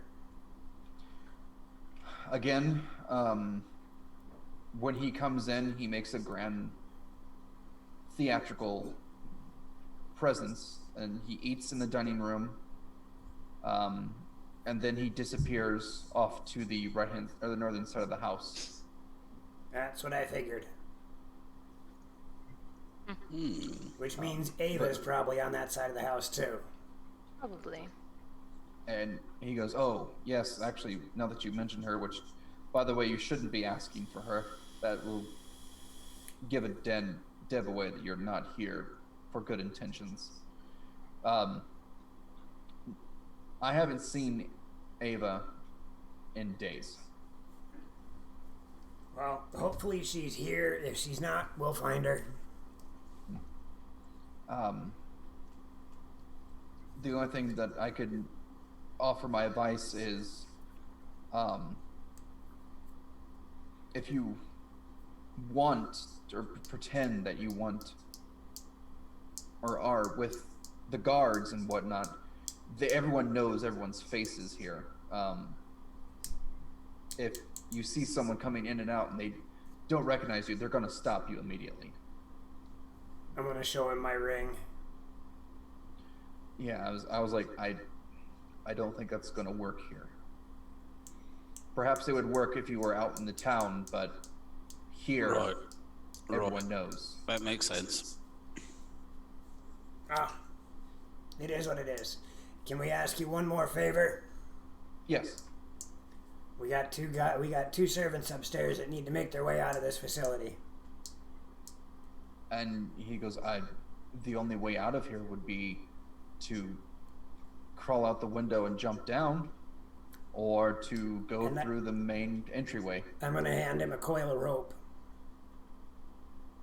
He grabs the rope and he goes, I can try getting them out. I'll have to maybe wait at night or wait before my shift ends. You Doing know it in the better morning, than there's we. going to be people walking around the grounds. You know better than we do. Get them out of here as safe as you can. And he thinks about it. He goes, maybe I'll. And he goes, maybe I'll pretend that I'm taking them somewhere for questioning when I leave. And We will he goes, probably "Alright." wind up making a ruckus while we're here, so if that helps you out, use that too. Oh, and he goes, my shift has just started. It'll be quite a while before I leave. As I said, we'll probably end up making a bit of a ruckus, so if you can use that, do. Gotcha. All right. And he goes, all right, let's get out of this room and close it up before they start waking up and start making too much noise. Before we leave the room, I'd like to search them for anything Oh, okay.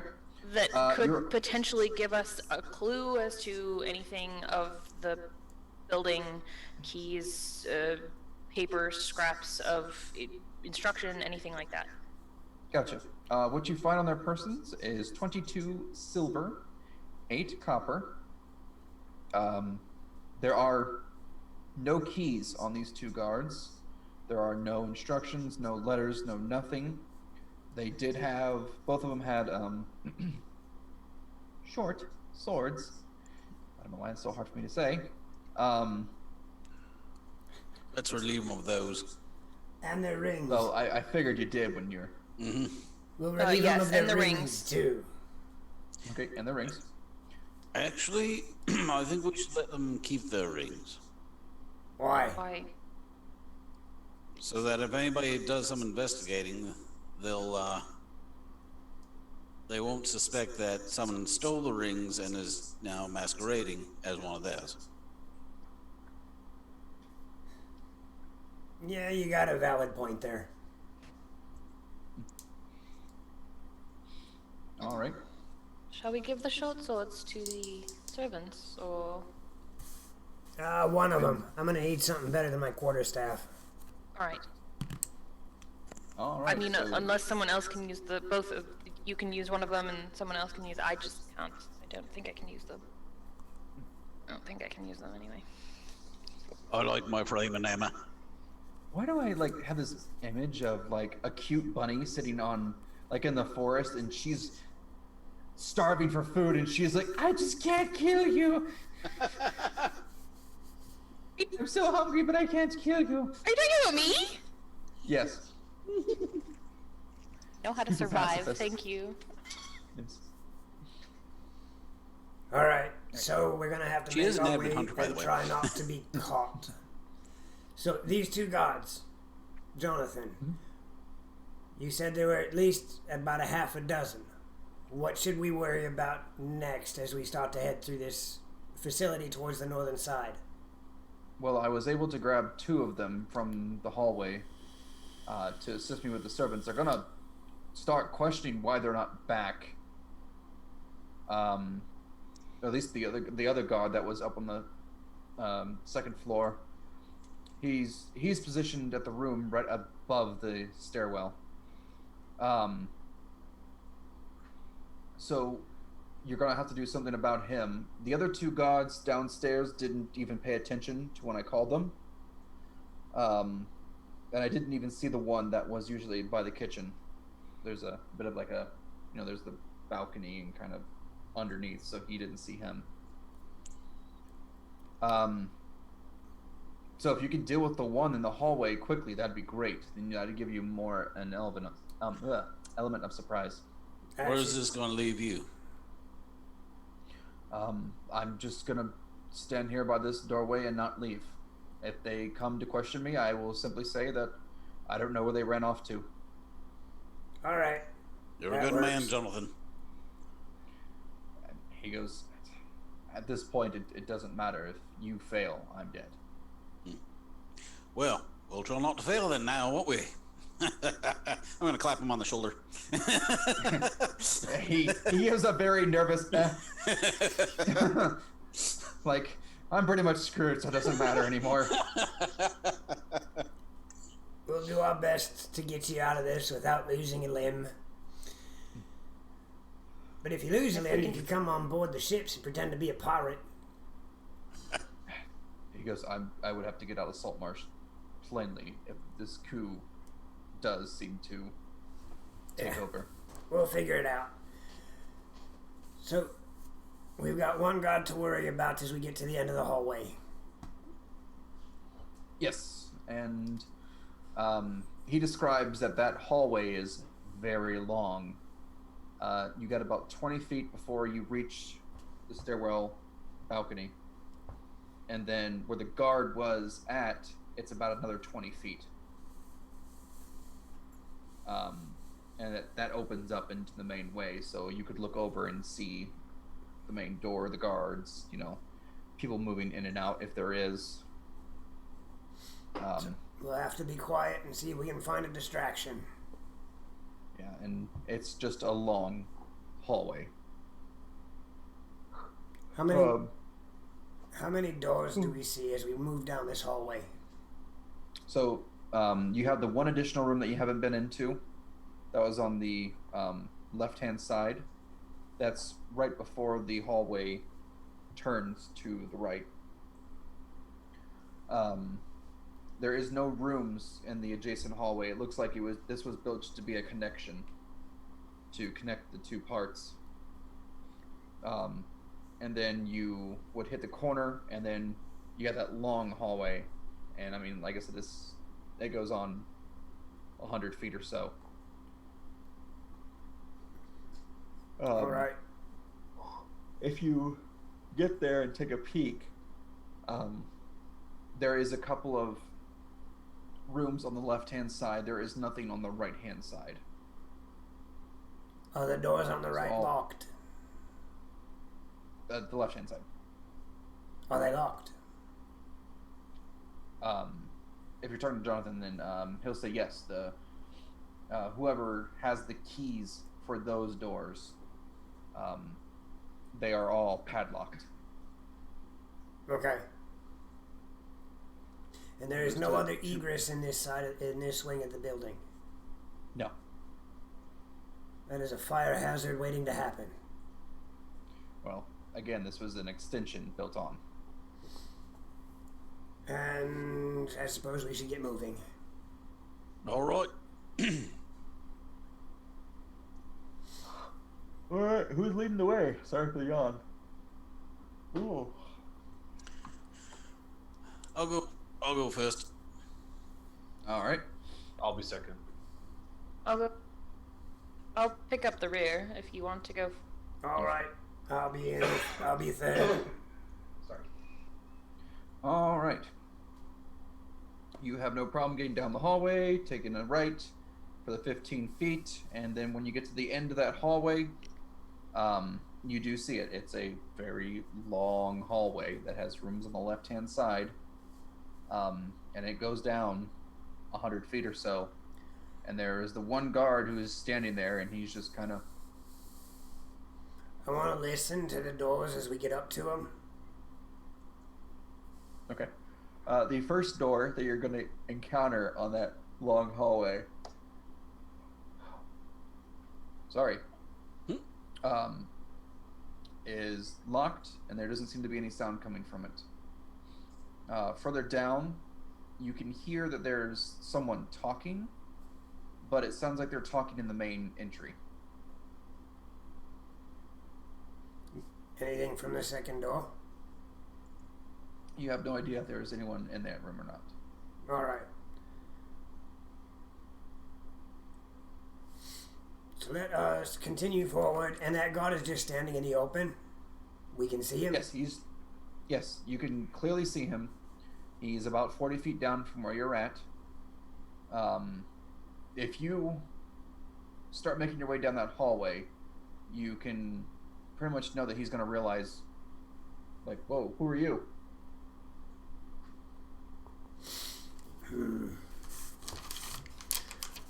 Alright, so I'm gonna blow invisibility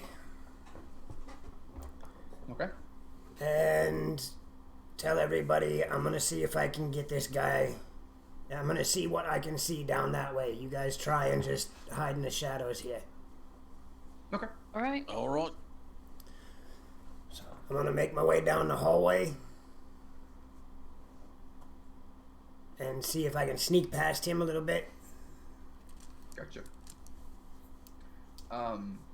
As you make it up about 20 feet, you do hear that there is someone in that the first left-hand side of the room. They're coughing. It doesn't sound like a very manly cough, like it's. So either it's a dainty cough or it's a fake cough. Or a fake dainty cough. I'll make my way around and see what I see. Oh, excuse me. Continuing on, there's another room about 15 to 20 feet up. Again, left-hand side. There is no noise coming from this room.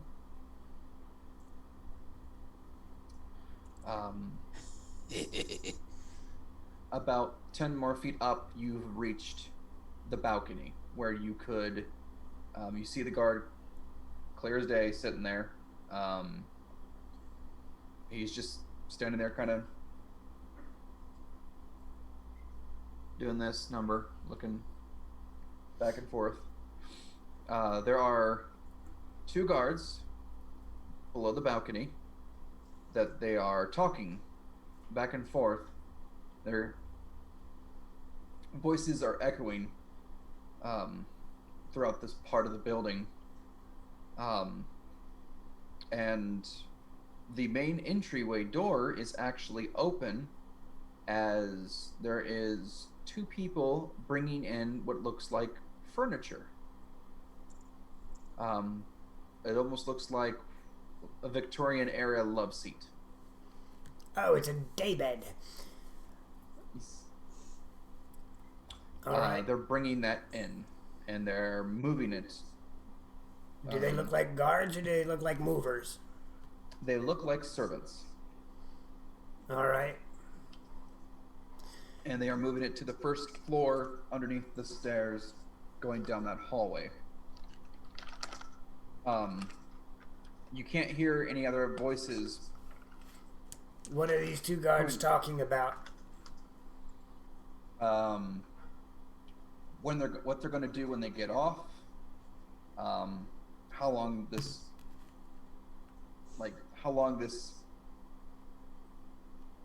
coup or coup d'etat is going to last.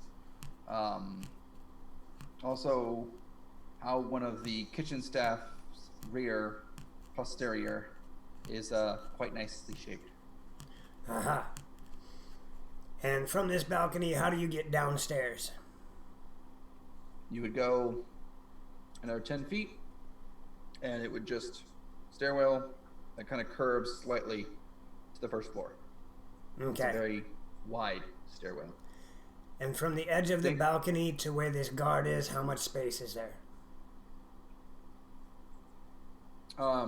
The guard is positioned right at the start of the stairs. He's leaning against the wall, so you'd have to walk past him, and you'd have like 3 feet before you'd hit the stairs. Okay. So like, he's here, or wall's here, he's leaning against it, and then you got this kind of that just goes down. I want to make my way back to the room that had the dainty cough in it. Okay. And I want to tap on the door. There's another cough as you approach, and how loud is the tap? It's going to be a soft one. There is no response from the soft tap.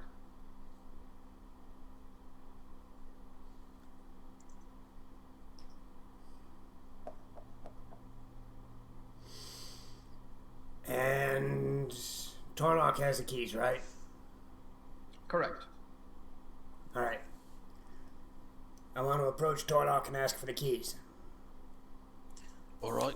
Oh, hey. You hear a voice coming up to you and just like, Hey. Hey, big boy, you got what I want. Awkward. oh dear God. Awkward. Just don't poke his eye out when you go. Garlic. Here's the keys. Alright. I'm gonna grab the keys, make my way back to that room and unlock the door. But Before you do that. But after I tell these guys what I'm doing. Okay. Before you go wandering off, I have an idea for you, Okay? but I don't know how your spell works exactly. What's your idea? You could go out as a ghost. Scare the living bejesus out of them. Oh, I had that thought too. But I figure if this is another servant or somebody important, maybe you guys can get into that room and assist. Right. Give me 30 seconds to unlock the door. And then give me another minute to see if I can scare the bejesus out of the guard.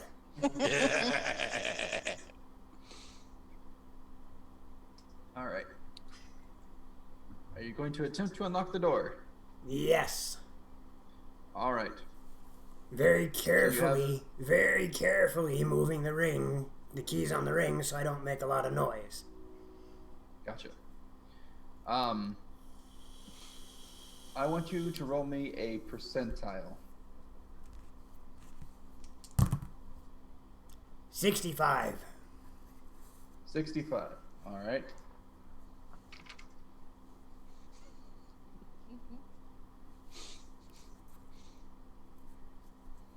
I'm calling hacks. I rolled a 2. Oh. Percentile. You find the first key absolutely no problem.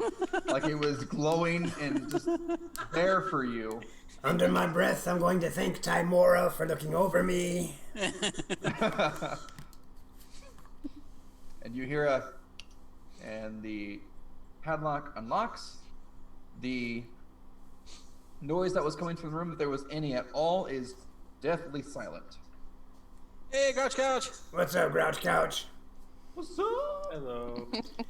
It be good. Stick around for a second. I'm gonna do something stupid. Oh, yes. Here's prerogative to do something stupid. It's fine. Right. I'm not gonna do anything else. Now that it's unlocked, I'm gonna stick the keys in a quiet pocket, and then I'm gonna walk around to the balcony and stand right next to the guard. Okay. And then I'm going to put my head right next to his ear. And I'm going to whisper in my normal tone of voice. Hey, you dropped something. Alright. I know this is gonna be a little bit weird. Roll me a charisma. Because your voice is so lovable. It is. I mean, I got this gorgeous timbre to my voice. A charisma. That would be a grand total of 16. Yeah. By the way, Grouch Couch, I'm invisible, standing next to a guard who's standing on the lip of a staircase, and I just whispered sweet nothings in his ear. That dice is going to jail.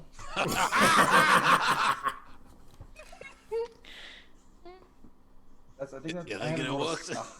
I don't think I rolled a higher than a 7 on this thing. Oh. All right.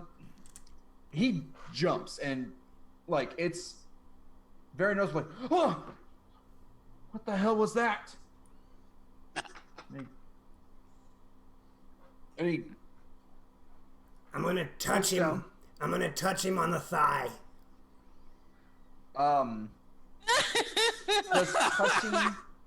Does touching cause you to? I am not attacking him. I am not doing anything aggressive. I am literally just putting my palm on his thigh. He immediately he's backing away, and he's like, "Did you all hear that?" And the two guards down the stairway, they're like, they stop talking. They're like, "Hear what?" He's like, Did you say I dropped something?"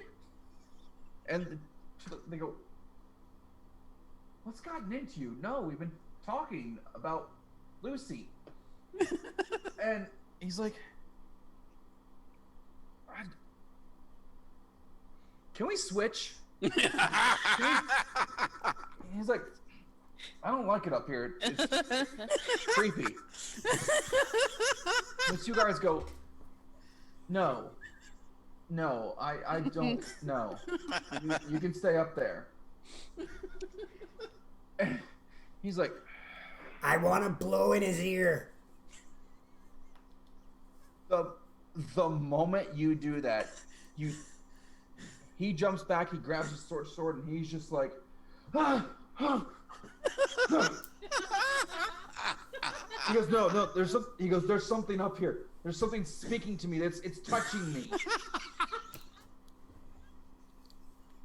And the two guards, they pull up their short swords and they go, "Are you joking with? Are you mad?" And he's like, "No, something is up here. Something is up here." So they're making a commotion, and you hear a set of footsteps approach, and another guard comes out, and he's just like, I want to lay down flat on the ground, right in front of the steps. Okay. So this other guard comes up, and he's like, "What the hell's going on? What is this noise?" And he's like, "Something is touching me, and something is speaking to me up here." And he walks out a bit, and he looks up, and he goes, "There's no one there." I know, but something is. I don't. One of you come up and look. So both the guards, at the end of the stairwell, they're just like, so they're walking up the stairs, and it's a decent flight of stairs. They're just like, ugh. And then they go, crunch, as they step on Tyr. Now, I'm going to do... Oh, my... Okay, that's a 20, and that's a 19. And there's a magic Tyr. verse. Oh, good thing they didn't cast a spell or anything. Yes. Tyr, you have two people walk on you. Yep. And they notice that their foot is levitated. They're like... Well, I was looking for more like the tripping up the steps type thing. They'd trip over a pocket of air rather than high stepping onto the top step.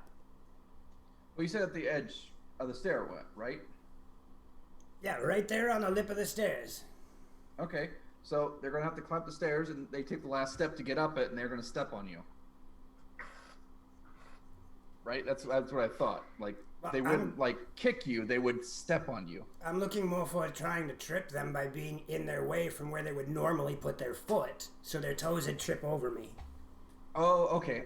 Well, they both rolled a 20 and a 19, so they kind of stumble, and then they stop, and they go, what?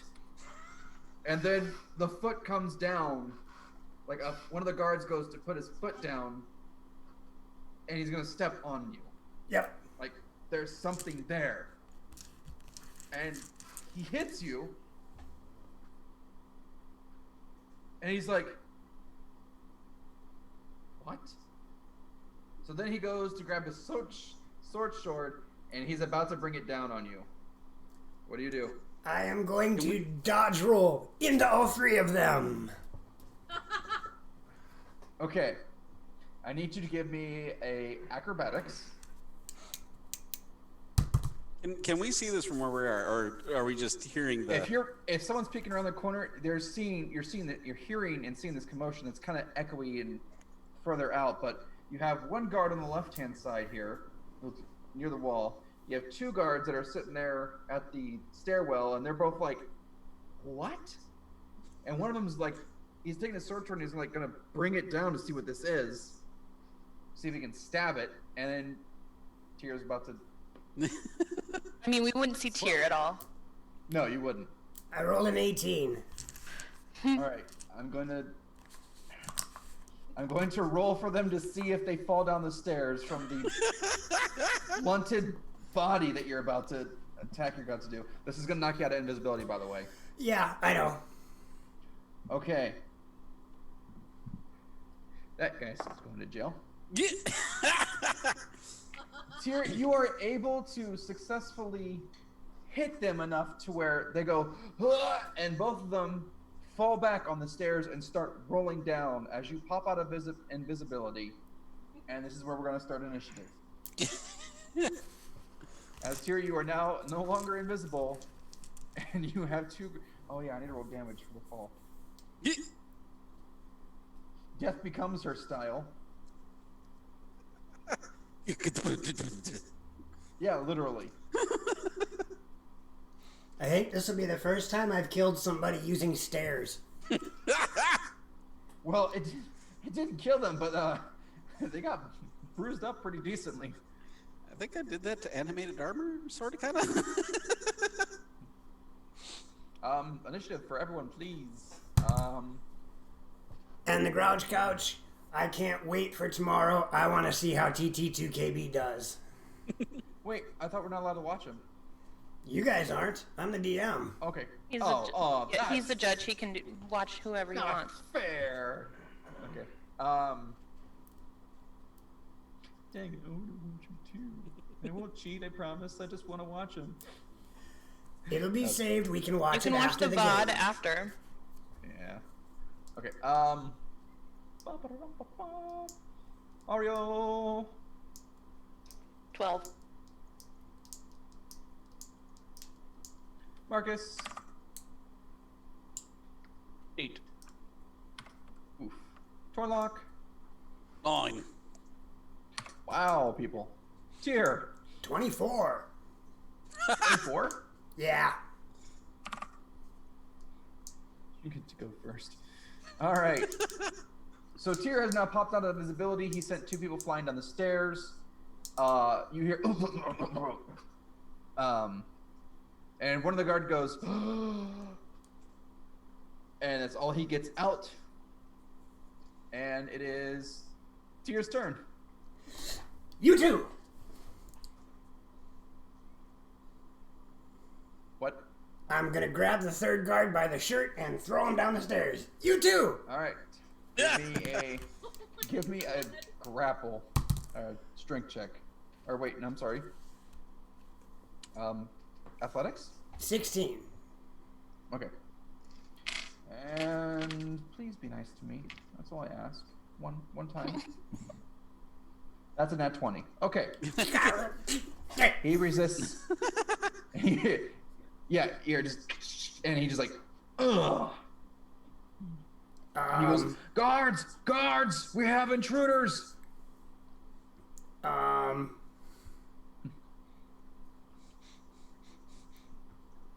Yes. I think that's 6 words.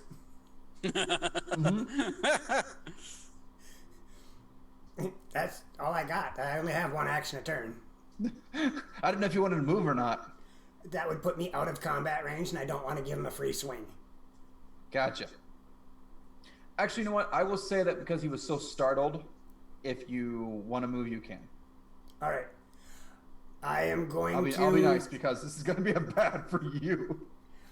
I am going to back up so I'm in the center of the balcony. Okay. So, that moves on to guard number 1, who tumbles down the stairs.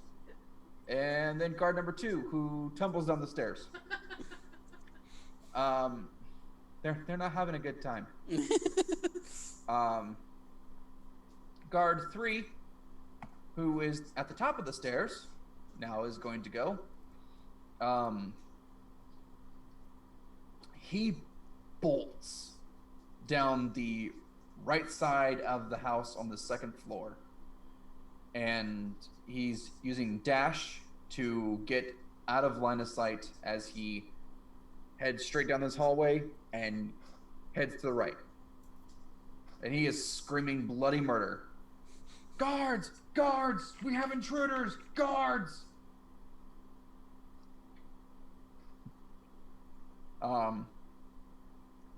The fourth guard, who was the guy who was guarding the kitchen, is now going to go. He watches his friends tumble down the stairs, looks up, realizes that there is a person there now, sees you in the middle, the center of the balcony, and pulls out a crossbow from his back and loads it up, ready to shoot you, but he doesn't. That's his turn loading it up.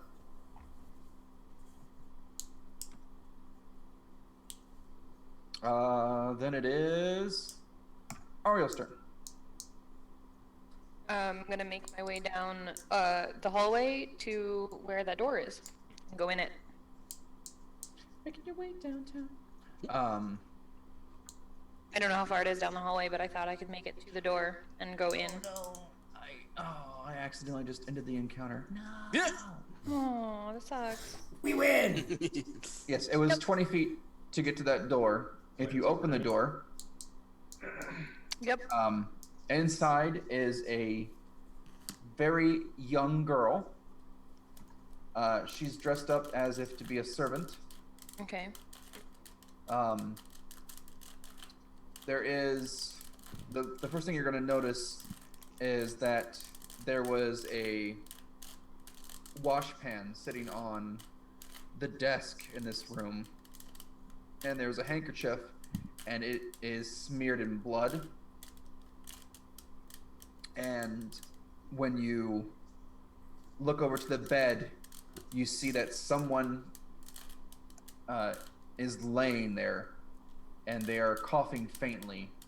They look very badly injured, and this girl is taking care of them, but she's startled when you come into the room. Okay. Okay, so was that my action, or sorry, was that my movement and my bonus action to open the door? No, you could, because the door was unlocked and whatnot, you could have just entered it, and that would have been still part of your movement. Okay, so, okay, have I seen this person before or anything? No? No. Thank you for the nat 20. But this person is a servant. What does the person on the bed look like that's injured? The person who is injured on the bed is elderly. They're just sleeping. Gentle they are. repose. Oh wait, wrong character. Sorry. That's horrible. Did that in a TRG.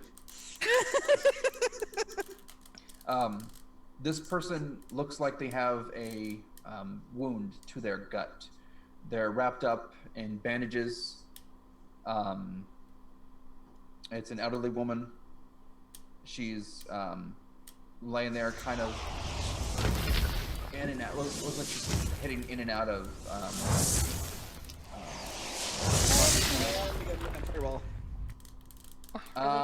yes, actually you have seen Ava. Okay, so it's not Ava. Oh, it's not Ava. Let Okay. me roll it. Woo! Nope. No fireball for you. Okay, regardless. Cure wounds. Okay. So, 1 second. Yeah, 1 second. 230. 1d8 plus whiz. Thank you. Oops.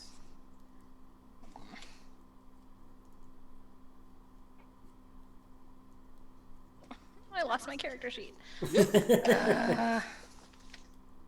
So they're healed for 8 points of damage.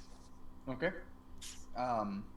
The slight cough that was coming from her, and her breath, which was very raspy, she's a and it seems like you've pretty much breathed life into her. Oh, it's It's You actually can't more tell. than that. I'm sorry. It's Oh. it's 11 points of because it's your spell casting modifier, so it's Oh. 7 plus 4, so 11. Okay. Yeah, even better. You can't see the wound because it was wrapped up. But the color of her skin comes back a little bit. She seems to be breathing a lot easier, and as you heal her and whatnot, her eyes, which were kind of fluttering, her eyes open, and then she just kind of slowly closes her eyes and kind of just, it looks like she's drifting off. Okay. The girl, like, it's almost like a huge relief. Like, she was trying to stay conscious, and then now she's like, oh god, I can relax. Okay. The girl, which you startled and whatnot, she runs over to the elderly woman, and she, like, checks her neck, and she's like, oh, okay. Like, she calms down. She thought maybe she'd passed away or whatever. Your little healing buju. Keep calm. And keep quiet. And then that'll be my turn. And the little girl's like, she nods. Doesn't say anything else other than that. I lost my turn order because I'm bad, so I do believe it was Torlock next. All right. How far away are them buggers from me? So right now there is no guards in view. The closest person that you can see is Tyr, and he's about 40 feet away from you. And one of the guards is aiming a crossbow at him. You can't see him yet. Oh, can't see him. Okay. What about the one that was shouting down the hall? He's gone. He bolted down the hallway and disappeared to the right-hand side where the hallway would intersect. Well, this is going to get interesting real quick. I'm going to rush over to Tyr's side. I'm not sure quite how far. You said 40 feet away? Yes, 40 feet. So you can double move and get to him, no problem. If you do, your movement's 30? Yeah. Okay, if you do 30, you're still not going to be able to see the guard down there at the balcony, but you'd be pretty close to Tyr. All right.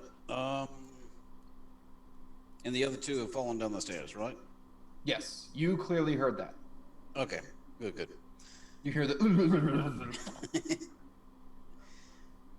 All right, well, I'm just going to get close to Tyr and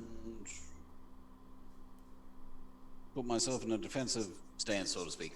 That's about all I can do. Gotcha. All right. That would be what's called the dodge action. It's in the PHP. Yeah.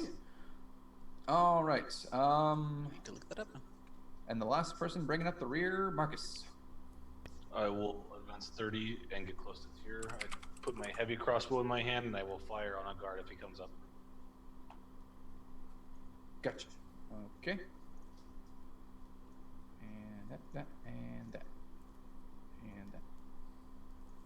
All right. Now that I've restored the order of things.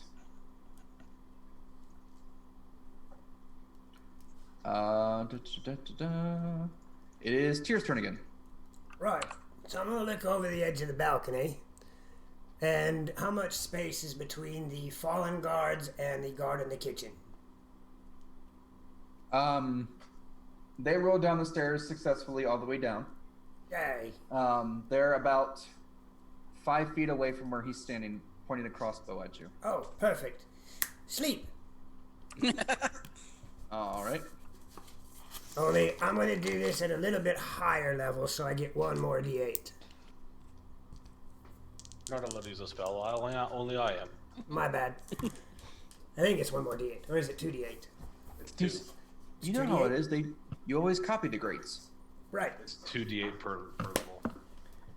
Mimicry is the best form of flattery, right? Oh, I'm flattered. 10. Oh, 26.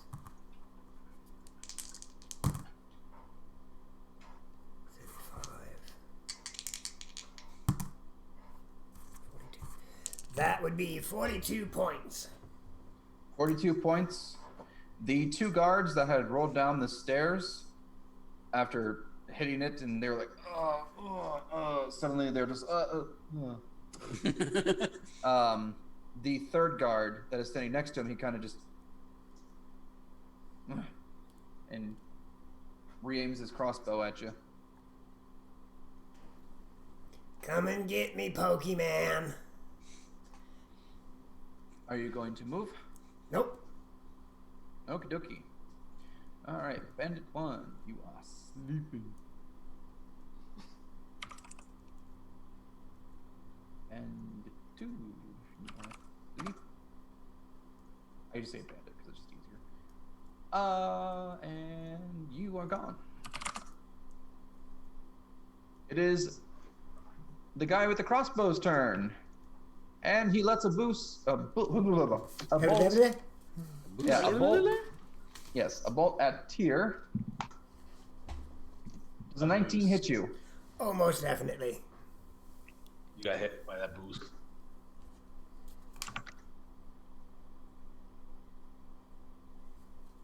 All right.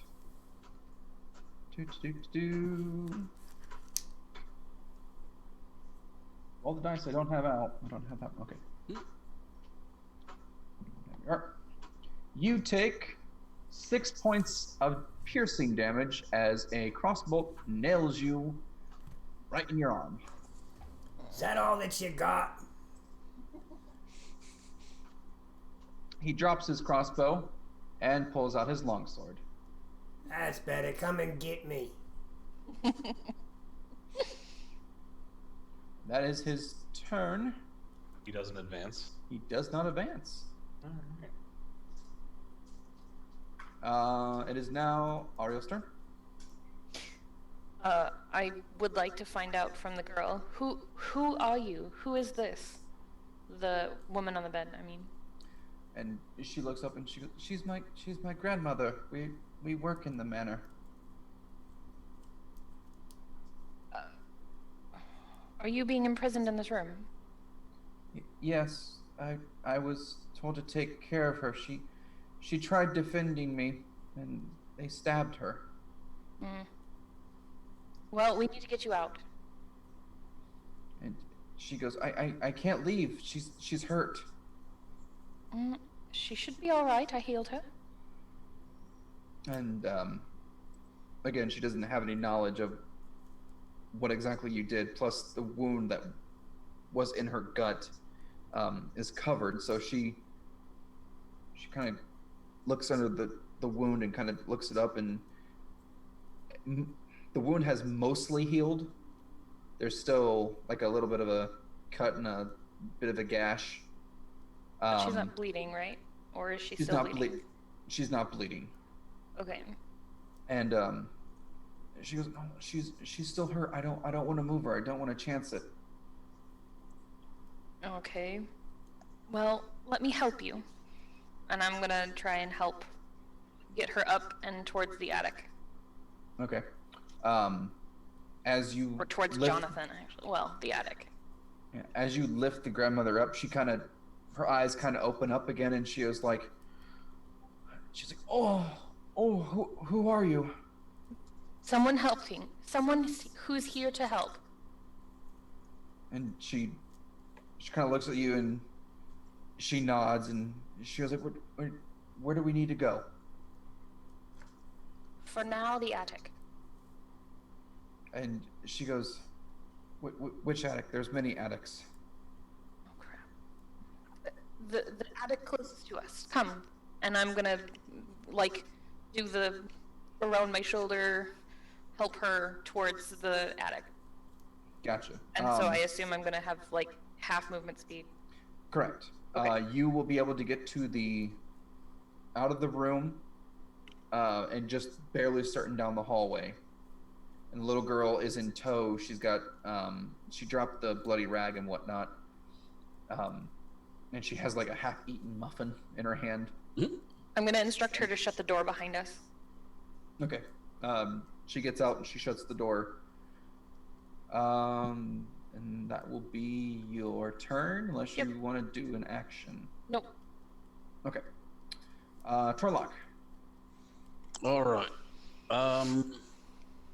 you are about 5 to 10 feet away from Tyr. Okay. 10 if you want to be like right on his butt. I'm going to turn to Torlock and Marcus, and I'm going to mouth very, very, what's the word I'm Subtly. looking for? I'm going to use very generous motions on this, and I'm going to mouth to both of them.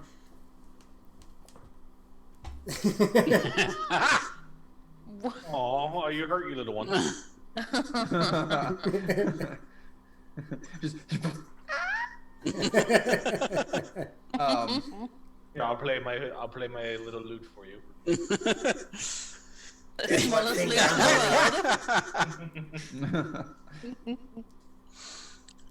All right. And how far away is the guard from? all right, so you got 10 feet to Tyr, Mm-hmm. an additional 10 feet to get back to the start of the stairs, and then going down the stairs is 15 feet. Okay. So 35 feet. Then from there you have 5 feet to get to the guard. Okay. God, I almost want to use Roll20 just for maps, because it's just like, but Does it get on my shield, the surfboard down? No, I was kidding. I mean, if you want to jump down from the balcony, go right ahead at the 10-foot fall, or I'm sorry, 15-foot fall. Let's see, I'm 6 feet, so be roughly that'd be 9 feet. Mhm. 9 feet of clearance, which, if I remember correctly, you can do like an acrobatics, or just. Yeah, I'm gonna do it just cause. Just cause. Oh my god. Okay. Well, it's 10 feet to Tyr, Okay. and then all you have to do is just turn and just. At this guy. Yep. Shield man. All right. Tyr, you see this amazing display of sheer barbarian. And I'm gonna rage at this point. There's a tear that slowly drips down my cheek out of happiness. I want you to roll me either athletics or acrobatics. I'll let you choose one of those two. Oh boy. And this is going to be your 2-hit. Okay. So If you fail this, expect consequences. I don't think he'll fail. That's a 22 to hit. Okay, you have absolutely no problem jumping off this thing like you're a WWE wrestler, and you come down on him. I should have had the shield in dual hands, just like a chair.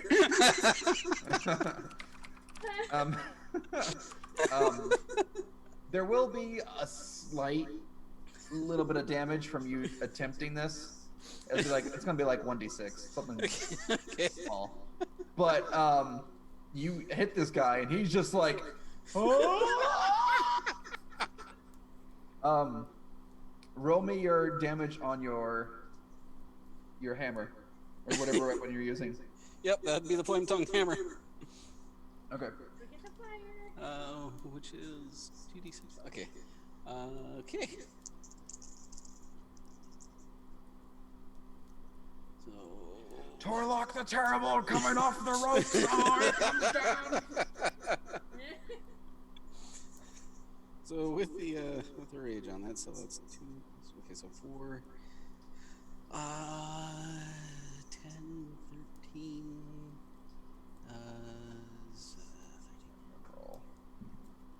13. Ooh. 18. Oh, DDP? Oh, you are dating yourself, Pika? What is that? Was that Diamond Dallas Page? That is Diamond Dallas Page. Yes. That would be 20. God, I'm old. 21 points of damage. Holy crap. You smash this guy's face in. Like, he's just like. You've made Murin proud. It's just, you come down, the Warhammer hits his face, it smashes in, his body goes wham, and then you land and you're like, ah, as you take 6 points of fall damage. Unless you have something that prevents, like, helps that or anything. Does the rage have that, or? Technically, yes. It's considered bludgeoning damage. Yeah, it's considered bludgeoning, so it'd be, if it's bludgeoning, you get half on bludgeoning, yes. Okay. But it'd be 6 or 3. Yes. The tip HP is just like, man, I don't feel anything. When you land, now there is a very loud sound, and then you have the 2 guards off to your left-hand side that are sleeping and face down, or not face down, face up. They look a little banged and bruised up from the fall. But that'll be your turn. That'll work. Yes. This is gonna be bad, guys. I think it's gonna be good. All right, Marcus, and then this will be the end of the session after the end of his turn. Okay, can I get to the balcony? Can I see the guy from the balcony? Yes, if you did not move the first time, correct? I did move the first time. I moved halfway to. I was right next to it. Okay, just making sure. All right, yes, you can get to the balcony within 15 feet, and then you will be able to see the 2 people asleep and the guy who doesn't have a face anymore. With Torlock next to him, just like. Wave the hammer around with the flame tongue. Then I use our nat 20 to fire my heavy crossbow. Oh, okay. You kill them instantly. They're asleep. I'm talking about the guy that Torlock didn't kill him, did he? No, he killed him. Oh, so there's no way left. He's Pizza Face. Yeah. Oh, I misunderstood. I thought he was still alive. No, he's dead. So there's no more enemies. The sleeping ones. Correct. The sleeping ones. I mean, you could shoot them. They're clearly asleep. Hope you woken up though. That's a silly thing to do. I mean, yeah, I'd rather just take the safe. Maybe I can't get there in time though, so. Okay. So you're not going to shoot? Just making sure. Nope, there's no awake enemies. Okay. Well, that's where we're going to end our campaign, in the middle of a fight after someone wanted to make pizza with that face. I was hungry. Yes. As always, thanks to Syrinscape for providing music for you lovely folks in the chat. Anyone else need to include any more information? Big thing, like you said, thank you to Syrinscape, and for everybody here. Tomorrow is the first DCC game being held by TT2KB. They will be starting at 9 p.m. Central Standard Time. Go ahead and watch, enjoy, but do not say anything if you watched anybody else playing. We will be having Defenders of Kobold taking Friday, and they'll be playing at 9. And on Sunday, it will be a back-to-back. Dragons in the Dining Room at 4, and the Grouch Couch featuring the Liching Hour at 9. We will be doing Nerevis on Saturday, and Sand and Magic will not be happening this weekend. It will be DCC instead. Oh. Well, that explains it. I was going to come raid you. Weekend, you aren't streaming. That's what you get. I know, right? Always just streaming forever. Send to Z and Z. Is Z and Z streaming right now? Yep, he's doing the stream right now. All right, we're going to raid Z and Z. Bye, folks. There we go. Have fun, guys. Bye-bye. Thank you for joining.